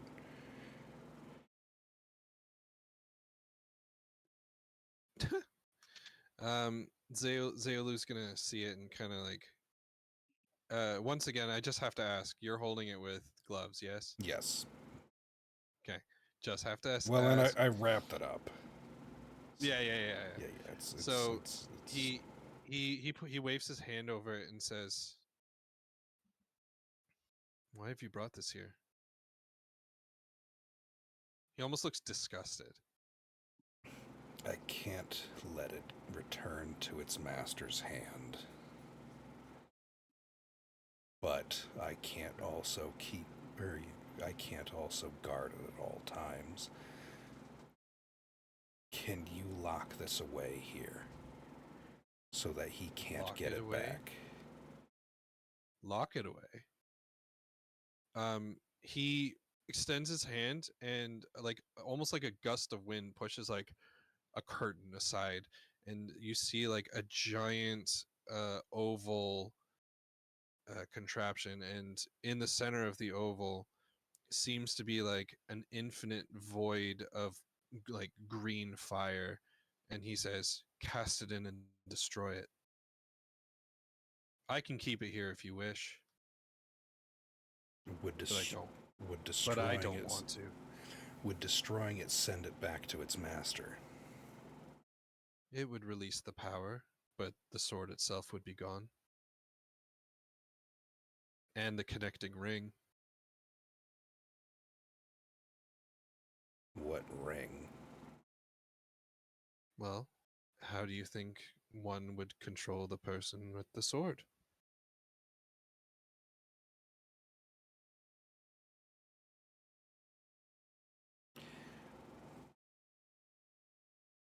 Oh, shit. Do you have do you have the ring? Yeah, give me a history check. I was gonna say, I'm like thinking now. I'm thinking really hard. He specifically is talking about a ring that Necros would have, not McCarthy's ring. Oh no, that's not the ring I thought it was. I was trying to think if Okay. I was trying to think if what's her face Janaea had been wearing a ring, or like if it was like tied to that. No. Okay. You would remember Necros had a ring, and he may have like absent-mindedly twisted it in his hand, maybe when he was giving Janaea commands. Like 6 months ago, whenever that was. Exactly. Okay. That's why we have our lore historian. Okay. All right. That panic has But subsided he's somewhat. yeah. So he still says, "You have the ring, yes?" I don't have the ring, but I know who does. Well, I would warn you. You could use this, but whoever touches this will be bound to do whatever the ring bearer says.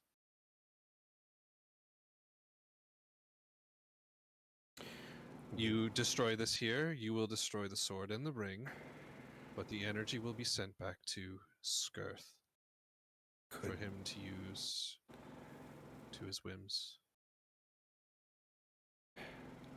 Could Skirth make another sword like this with that energy?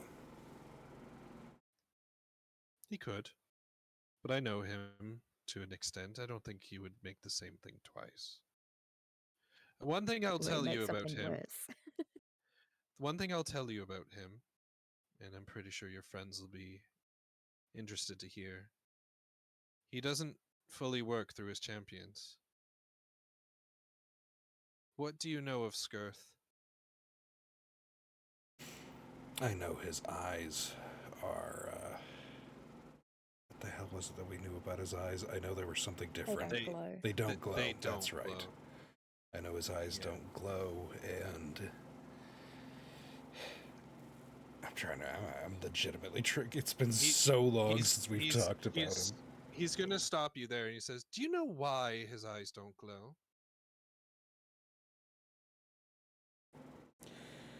Did he used to be mortal? No. Oh, thank God. He's got a nifty little ability. He can possess other people. It would give himself away if his eyes glowed, now wouldn't it? I'm not saying that's the reason, but it's definitely annoying. Here's a few, What- and he's gonna get angry for a sec. He's gonna get angry for a second as he's talking about Skirth, and I'm gonna. He's got a few things to say, and if I roll 50 or higher, he's gonna tell you about them. So he's not gonna tell you about that. Oh fuck, he's God not gonna tell you damn about it. that. Oh, thank God. Okay.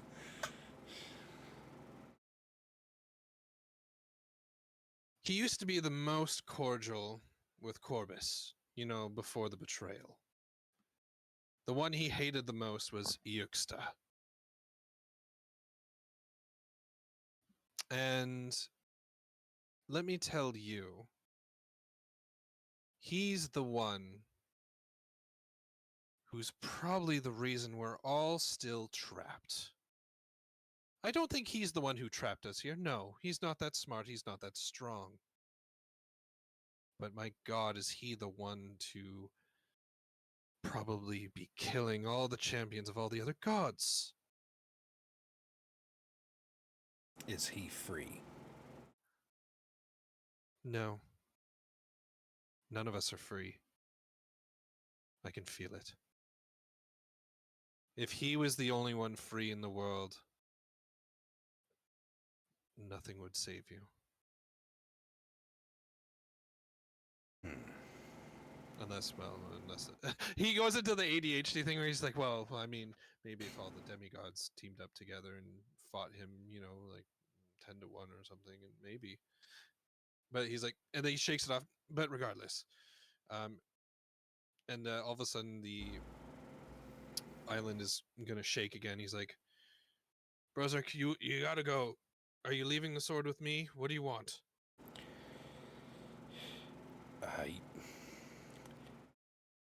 So DM wise, he will store it for you if you want it.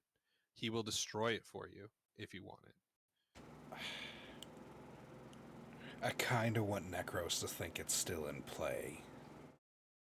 Smart. Because I feel like if he thinks it's still in play, he's got an advantage. But knowing what I know now, I can use that against him. Yeah, because you could store in this pocket dimension. He'll still think it's in the real world somewhere. Plus, that means that fucking what's his nuts is unable to create something new necessarily. I mean, he still can. I mean, yeah, but he's not gonna limited. get- He's not. He's not going to get a huge surge of like, all right, well, my stores are refilled. Okay, I have an idea. Okay, can I memorize what it looks like? Yes, I like where you're going with this. Why don't you give me 2 rolls, Okay. both with advantage. Investigation and history, both with advantage. Oh, thank 18, God. History. an 18 and a 13. That is perfectly fine. Yes, you'll be able to remember all the details here. Okay. I'll look to Corvus and I'll say, I need to keep this whole. I know I have an idea, and it will only work if Necros still has the ring. Can you give me an insight roll again? Oh, that's nice. You feel your head getting a little warm, and you can tell Zeolu has a way to read your memories and read your thoughts a little bit. But he has to like kind of go in there.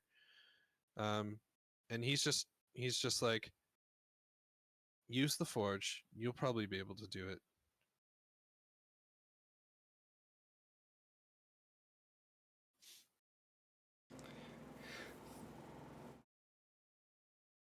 I had a thing and then I blanked.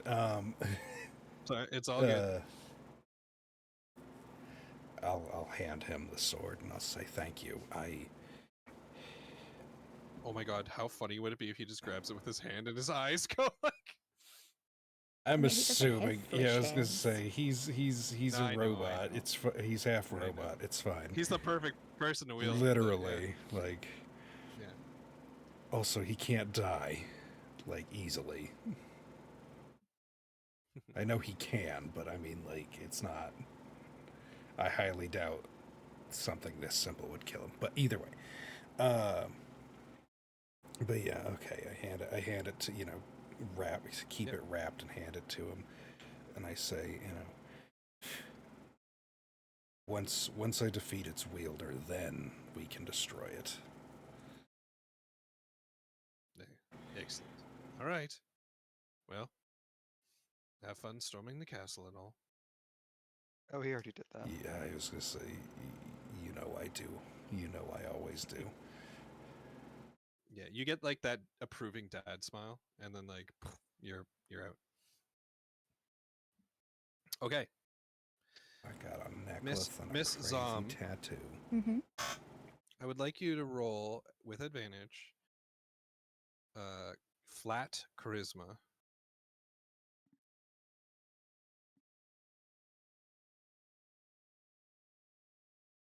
Okay, perfect. So, are you trancing or are you sleeping?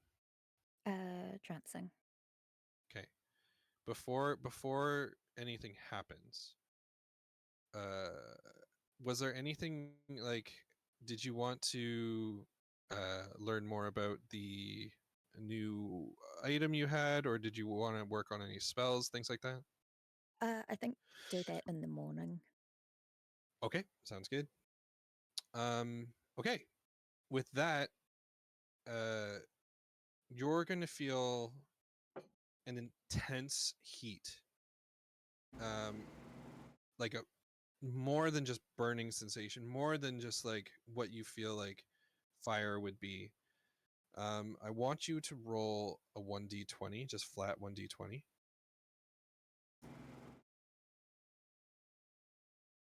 Okay.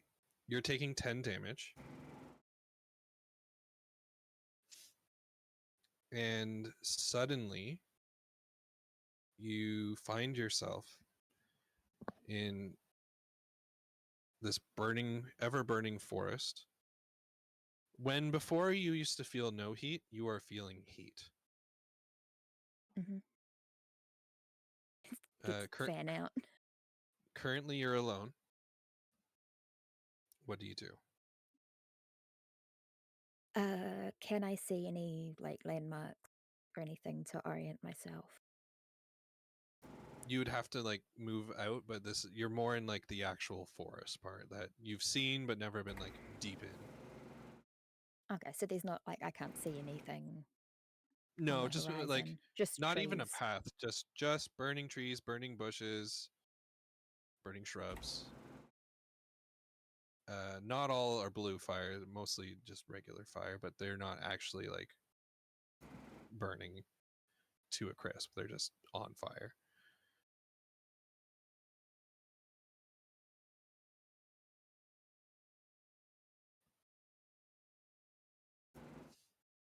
We'll say you kind of have a sense of direction, like you're like, I think I should go this way, but you're not exactly sure. Yeah, I guess I'll kind of go in the direction that feels right. Can you roll me a D100?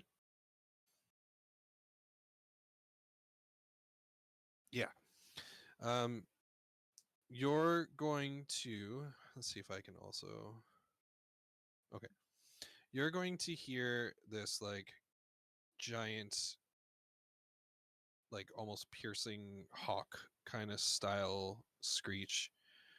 Uh, you have sort of heard this before, but you've never heard it in such a tone.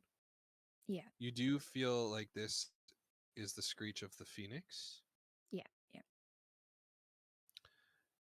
and you go in its direction, and before you see a Titanus body, huge body of Corvus, and it's taking up like a gigantic landmass, like hundreds and hundreds of feet. You know what I mean? Meters, whatever. And his body is strained, or not strained. It's got like trails of like a golden ichor coming like out of it, all over his body. Can I discern what's going on? I mean, what do you want to do? Like, because like you can see he's in pain. He's not like breathing per se, but like he is leaning a certain way. Like you could go around to his face, or you could just like go up to his body and investigate. Yeah, I mean, I guess I want to find out what's causing that. You want to give me a medicine check?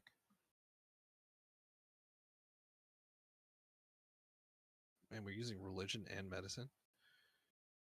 Yeah, he seems to be bleeding, and it's not from like a strike or anything.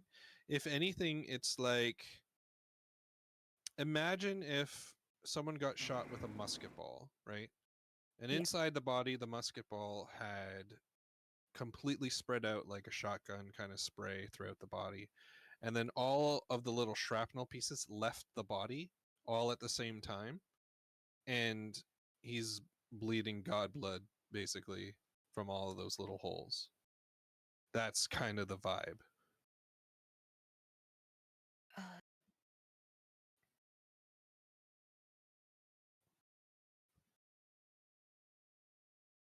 And the I mean, phoenix is kind of just flying above in a big circle. is he conscious? You would have to go check. Okay, I'll go check. Yep. So you get all the way around to his face. He doesn't seem to be conscious. All right.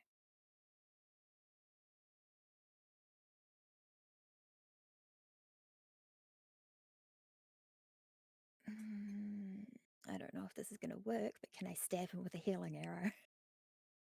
You can try. Do you do it? Yeah. Okay. You take the arrow. You stab it into him. His eyes open. The arrow dissipates its effect used. He groans, and you have to like hold yourself steady as he tries to like turn over into like almost like a push-up kind of thing, and literally pushes himself up, and the bleeding stops, and he just crinks his like he turns his head all the way so it would like crack, and he's like, oh, kiddo, I shouldn't have done this.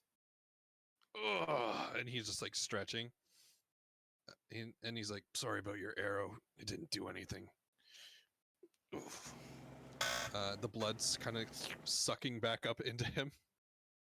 Gross. Yeah, no worry, Billy. That's the plan. We did. And yeah, so he like gets back into him, and in his gigantic form, he kind of just falls back to sit on his butt. He's like, oh. Zinni really wanted to see you. Oh God, and he cracks his neck again. Remind me not to do that again.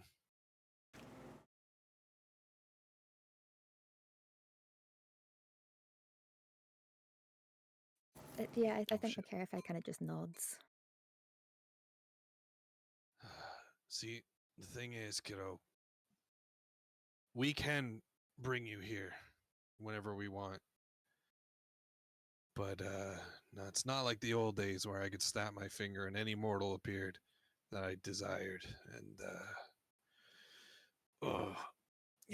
it really takes it out of me.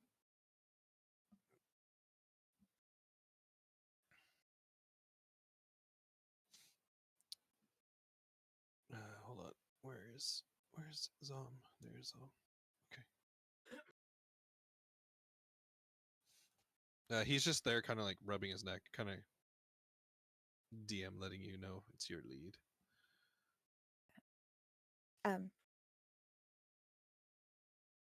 Yeah, I think she kind of Like she is like emotionally drained, and here is someone who has harmed themselves to try and do something for her, and she just feels bad and doesn't know what to say. All right, you're making me make a godly insight roll. Okay, hold on. How does one do such a thing? Let's just do something silly. Okay. Yeah, he looks down at you and says, "Oh, don't feel bad. You want your gift? We've been dying to give it to you. I'm telling you. I would like that. You're a good kid." He starts to shrink down to the size you normally see him at. Yeah. The landscape kind of reforming around, like knocked over, crushed trees reconstitute themselves and then alight. Um, but he opens up his still giant hand, and it's funny that you sent me a picture of what I'm assuming was a phoenix earlier, Yeah. because that is almost kind of the thing you're about to get. And I've had this for a while. Yeah, so imagine you're getting what looks to be a small liquid metal uh, in the shape of a young bird, like is it a fowl? I don't know. Is the right, like, I don't know, but like basically a baby phoenix, like a young Yeah. phoenix, except for it's completely made out of like a golden and orange and light red kind of hue to it, almost as if the metal itself is burning. And he he puts it down in front of you, and the little uh creature basically kind of hops and tilts its head one way, tilts its head the other way. You can tell it where its eyes are and everything. Like it closes its eyes and chirps at you, and the chirp itself is very sing-songy, and it gleefully kind of hops around you in a circle. I'll bend down and like put my hand out. It's very warm to the touch, but in a nice way. Also, ever since Corbus reverted his form, you no longer feel the heat. Cool. Yeah. So, this little being doesn't have a name yet, but we decided to put our power together for quite a few days, actually. Months. Was it a year? Well, we put our heads together for quite a long time, and I was able to get Zinni's ideas through, and I had a little dabble in there. And I mean, I think even Zaolu would be proud of this one.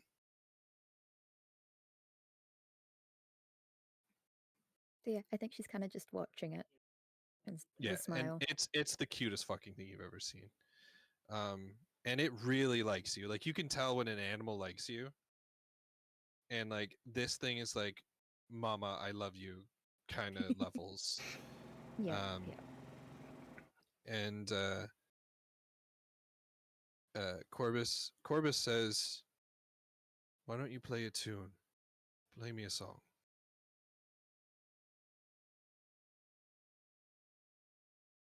All right. So I'll get my lyre out and Mm-hmm. I'll kind of be like,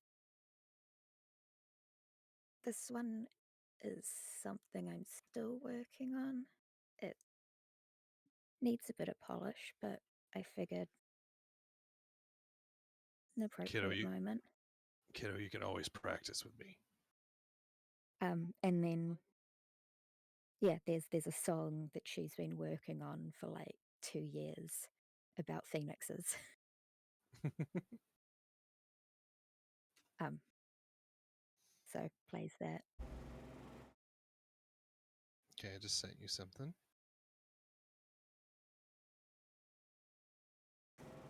So as you start playing, uh,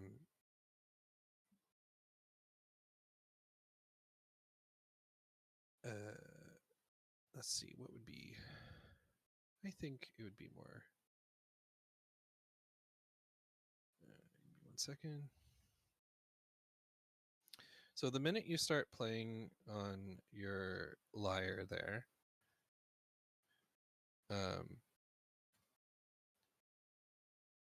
the phoenix itself starts to change shape.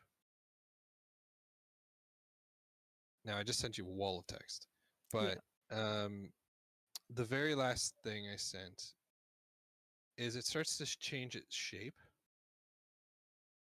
and Corbus says, "Your beautiful playing has made it go into its echo weaver form." And it becomes semi-transparent, and you can almost see physical music, like notes and things kind of like hovering around it. Yeah. I wanted to send you something to help you fight. And I've never had a bard before, I guess.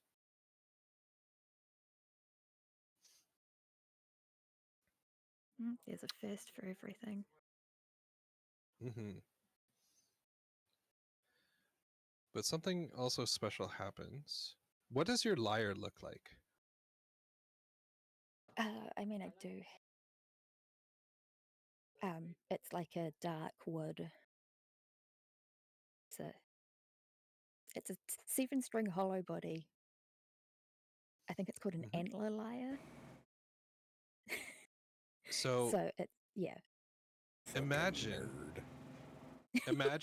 imagine this phoenix in front of you, and you can physically see the music around it, and it starts to take it, like if you were to look if it opened its mouth and you looked inside, it also becomes hollow in such a way that it can make music, much like the lyre could. Yeah. And Corbus says, "You've just activated its lyre form."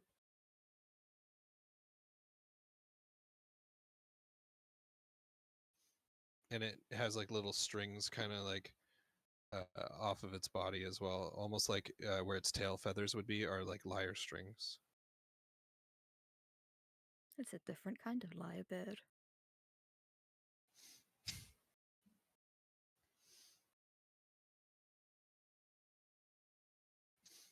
Yeah. It's So basically, assuming he's that got you a lyre little. birds are a thing that exist in this world.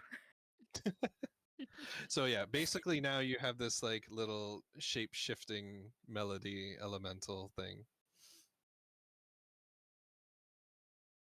Cool. Mm-hmm. And then Corbus leans in and says, "You should try different instruments. Not now. I don't know how much time you're going to have with me. I kind of used it up bringing you here." I do get to get my hands on a piano tomorrow. That would be interesting.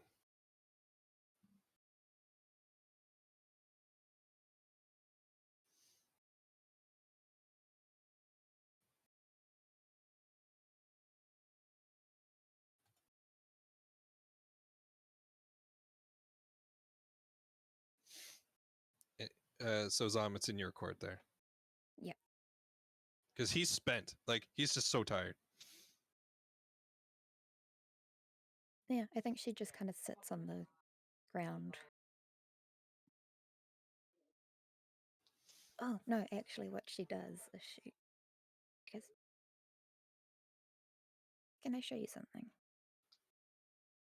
Sure. So I've been trying to figure out what I want to do with the ring. Hmm. And, you know, I figured I got a chance at a new life. It only makes sense that it gets a chance at a new life too. Something of a rebirth, if you will. And I'll take out a notebook where I've got the little sketch. Hmm. Um, He's just chuckling at your rebirth thing.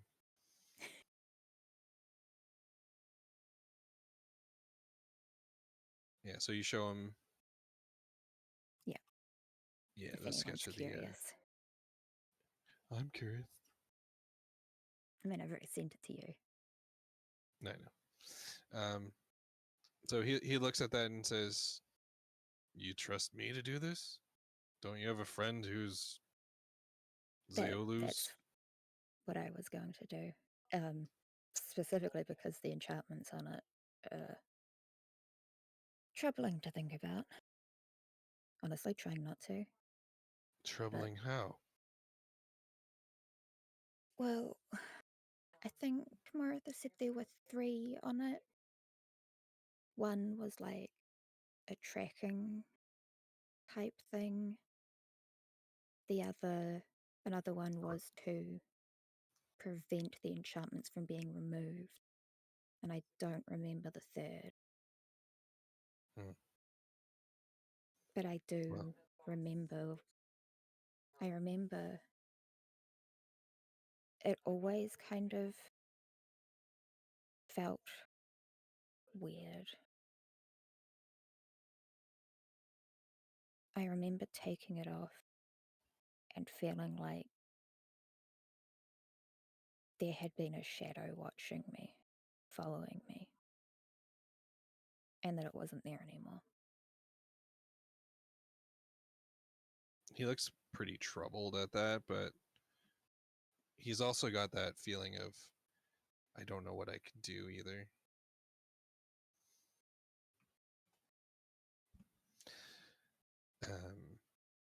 And he's like, "Well, what can I do, kiddo?"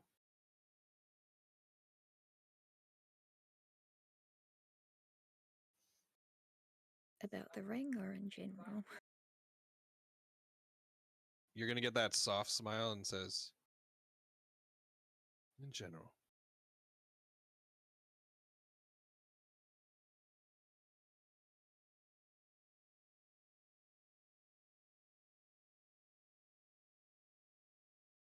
I have 2 things to ask. Make them quick, but yeah, go ahead.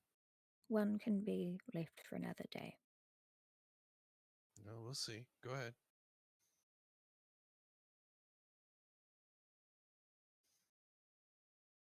The other champions, the ones who came before me, will you tell me about them one day? Ooh, he's gonna pause. Yes, one day. He's gonna look real fucking sad though, and then look back up and fix his face. I think they deserve to be remembered. I'd like that.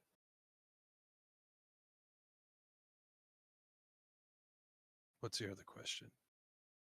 Can you roll perception at the same time? Yep. Nat 20? Nat 1. Why? Cool. Why? Why did you say it? I was trying to will it into existence. And I did You the know opposite. how that's not how this works. Well, if I will a nat 1, then it happens. It's not. Okay. Yeah. So, what's your question? Your second question. What can you tell me about Skirth? And specifically, I want to know what color his eyes are. I so badly want to send you the GIF. That detective is the right question. Okay. That has been on my Okay. to-do list for so long, is find out what color his eyes are. That rat bastard. No offense to Zeolu. His eyes are green. But you want to know how you can really tell who the real Skirth is? Mhm.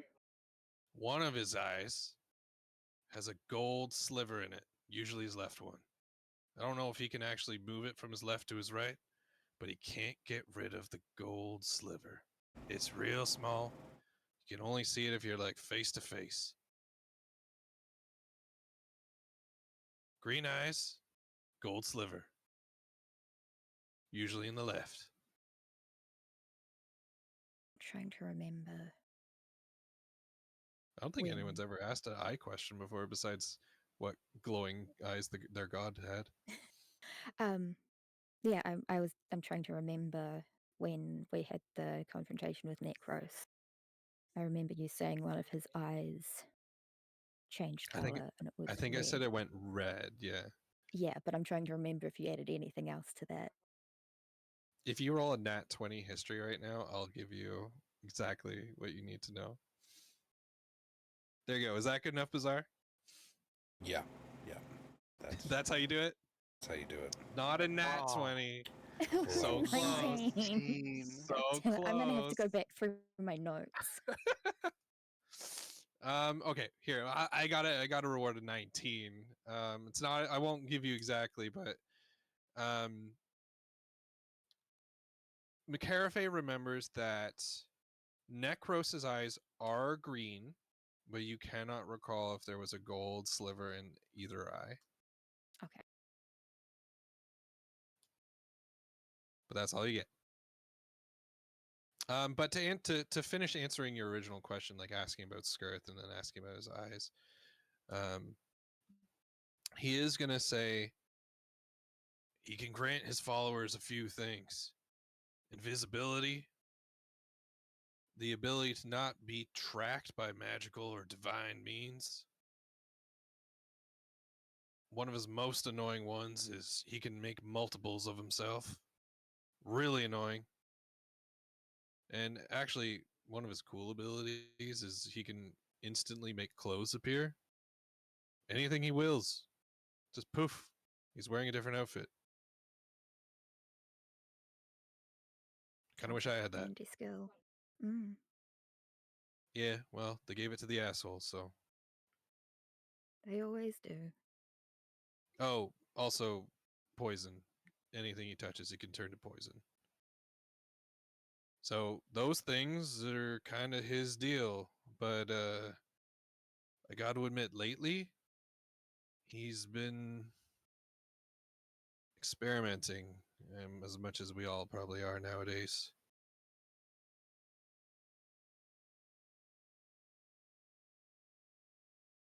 Are you able to elaborate? Well, much like me kind of dabbling in Zeolu's realm a little bit, making the elemental for you. Or is it Nayamaya? I can't remember. Well, she likes.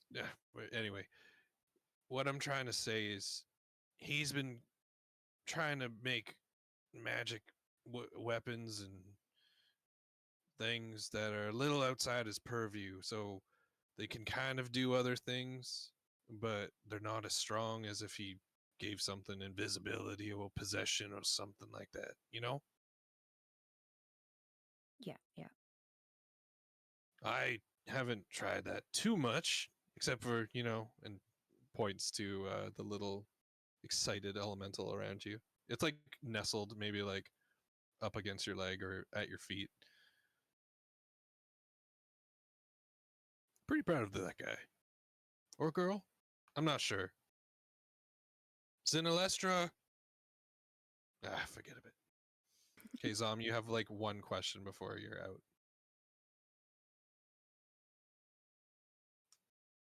And there's a reason I'm giving you one more question, and it has to do with your Nat 1, so make it good.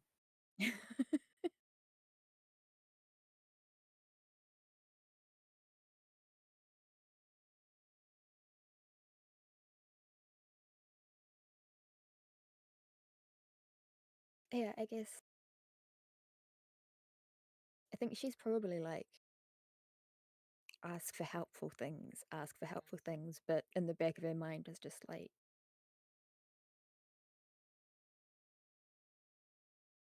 curious about how much of her life he can see, and I think that kind of comes back, like keeps coming to the forefront. So it's just kind of like, Mhm. I feel like I should ask for like information. You can be selfish. It's fine. And yeah, this is Makarafe. I know your internal Yeah. monologue. Yeah. Well, no, she's saying this out loud. Oh, okay, okay.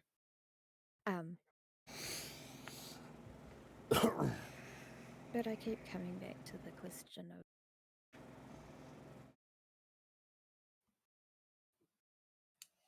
how much do you see? Like how much? You mean in your day to day? Yeah, and I guess also like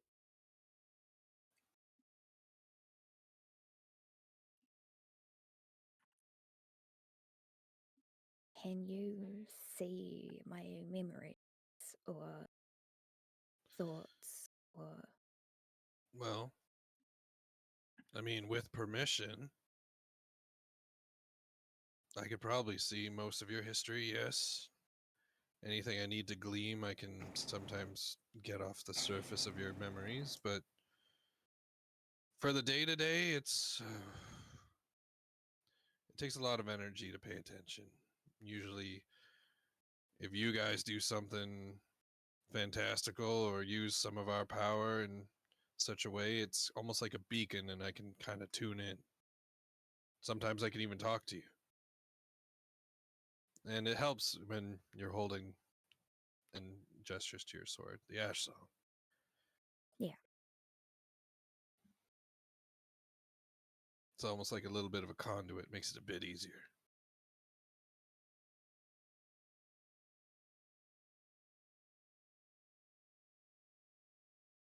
I think it goes for all your friends, to be honest. Yeah, I think she just looks a little bit solemn. How can you feel solemn when you got that little bundle of love? Anyway, but yeah, he goes to reach out for you, and your nat 1 comes back. Can you roll a d20, flat d20? You take 10 more damage I was as at 15 now. as a giant wall of fire like rockets through his whole land. It doesn't affect the landscape. It doesn't affect Corbus. Doesn't affect Zinalestra the Phoenix. It just hits you and carries you out of the realm. Wherever you are when you wake up, if you were in a trance, sitting, if you were laying with Alaric, whatever, you get thrown across the room and take that 10 damage. And it would be like morning. I mean, does it wake Alaric up? Oh, it's loud. Like Alaric is up. If you have neighbors, they're probably up. It's a Corvin engineer. Oh yeah, they're up. They're like, what the fuck? But we should probably end the session here, per se. Yeah. But if you guys want to just chat amongst yourselves about stuff, and then we can just end at 3. Or if anyone has to go now, go. Say it's like I think Billy was saying that. Yeah. She needed to Yes. go and. Yeah, that's why I I'm didn't gonna want you guys to dinner. all talk about your god experiences. I was like, that will take a while. Yeah. Because you all got stuff or learned good stuff. Gwynry's more like something is coming. So Yeah, yeah. yeah, like you're getting a whole person coming. So Mm, yeah, anything anyone wants to ask me, clarification about information or new spells, abilities, tattoos, weapons. So the 10 damage, I'm guessing that occurs after the long rest. So Oh, of course. Yeah, this is you Yeah, starting yeah. the new day with damage. It's the negative to not getting the god roll before. yeah, yeah, But I always had the idea that the gods could pull you in, but it's like at overwhelming use of energy to do so. all right. Like they can I never think kill I'll- themselves to do it, but yeah. I'll head off now. But Okay. if I think of anything, I'll just shoot you a message. I can't believe you passed up werewolf powers. Oh, I know, but like, You made the objectively good call, and you know I'll probably give you that option again, but it was interesting that you chose that. So good on you. all right. See you in a couple weeks. Okay, sounds good. Bye. Bye. Bye. Now, Zom, I really want you to ask some questions about your little thing, but it's a lot of text to go through. Yeah, it is. Yeah, everyone got like a thing. Well, technically, Kree got two things, but I won't spoil unless Kree spoils. Or Andy, sorry. You're good. Being one and the same, so. Yeah. I have this thing I've told Zom where it's like I almost black out to tell a story Mm. because I'm so absorbed into the world and into my notes and into role playing with you guys that when I leave it, it's almost as if I've left it there. You know what I mean? Mm. And then like, yeah, it's like coming out of a dream.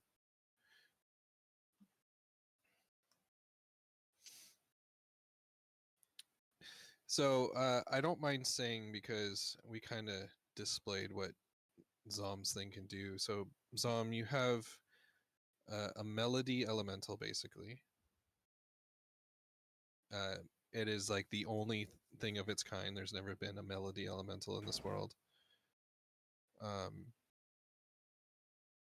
And based on your song and instrument will change what it can do. Yeah. But it can only do that, I think, once per short rest. So it has like its normal attacks and ability, and then like based on like the instrument you play and like what form you want it to take, like its defensive, offensive, or utility support form or whatever. Yeah.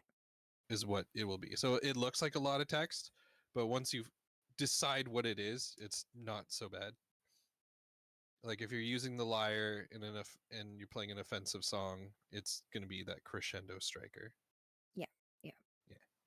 And then I threw in your other instrument that you mentioned.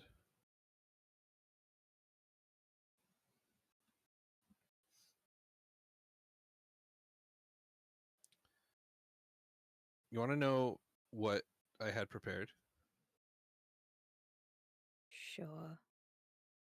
Well, I'm not going to give you all of it, but flute, banjo, drum, rhythmic clapping, ocarina, horn, lute, harp, fiddle, bells and chimes. Oh, was that it? That might have been it. That's all the stuff I had created. I was like, I don't even know if all these you're gonna find a way to use all these anyways.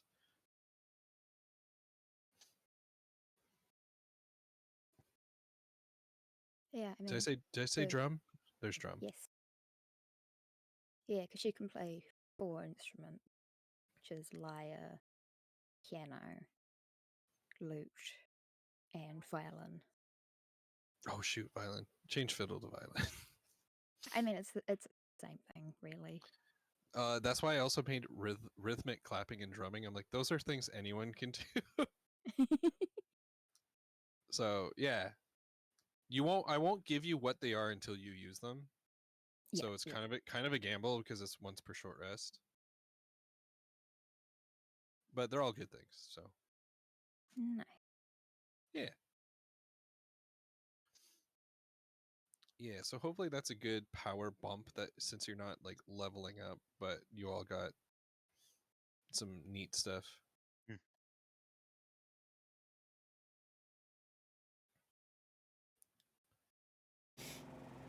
Looking forward to starting next session by being thrown against a wall.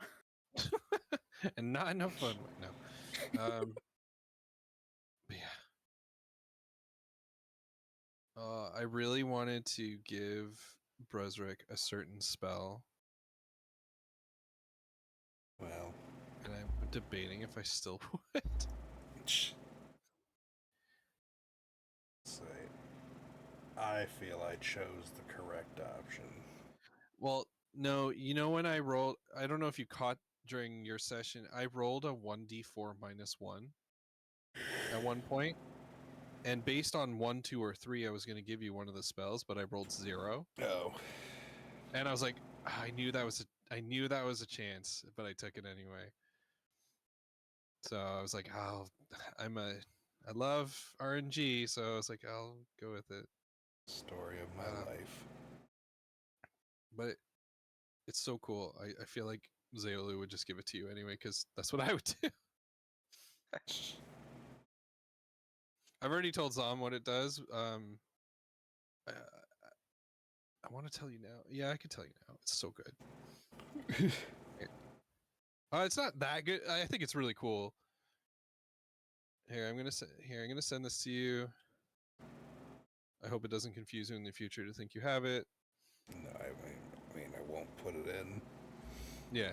So it's a spell called Pendulum. It's a touch action spell.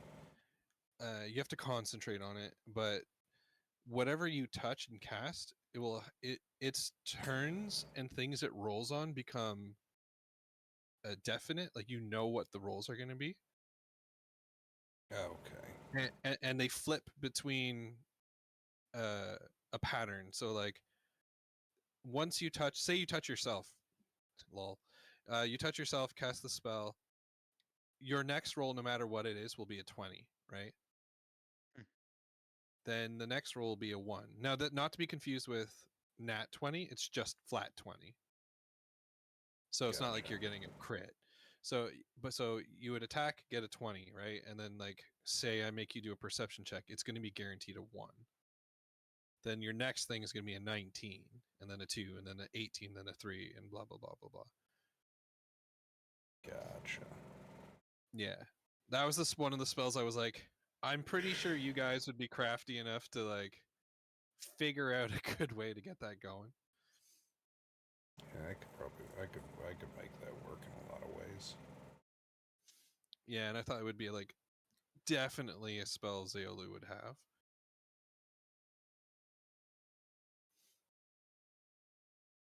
I mean, it could definitely backfire on you because like Oh yeah. you don't know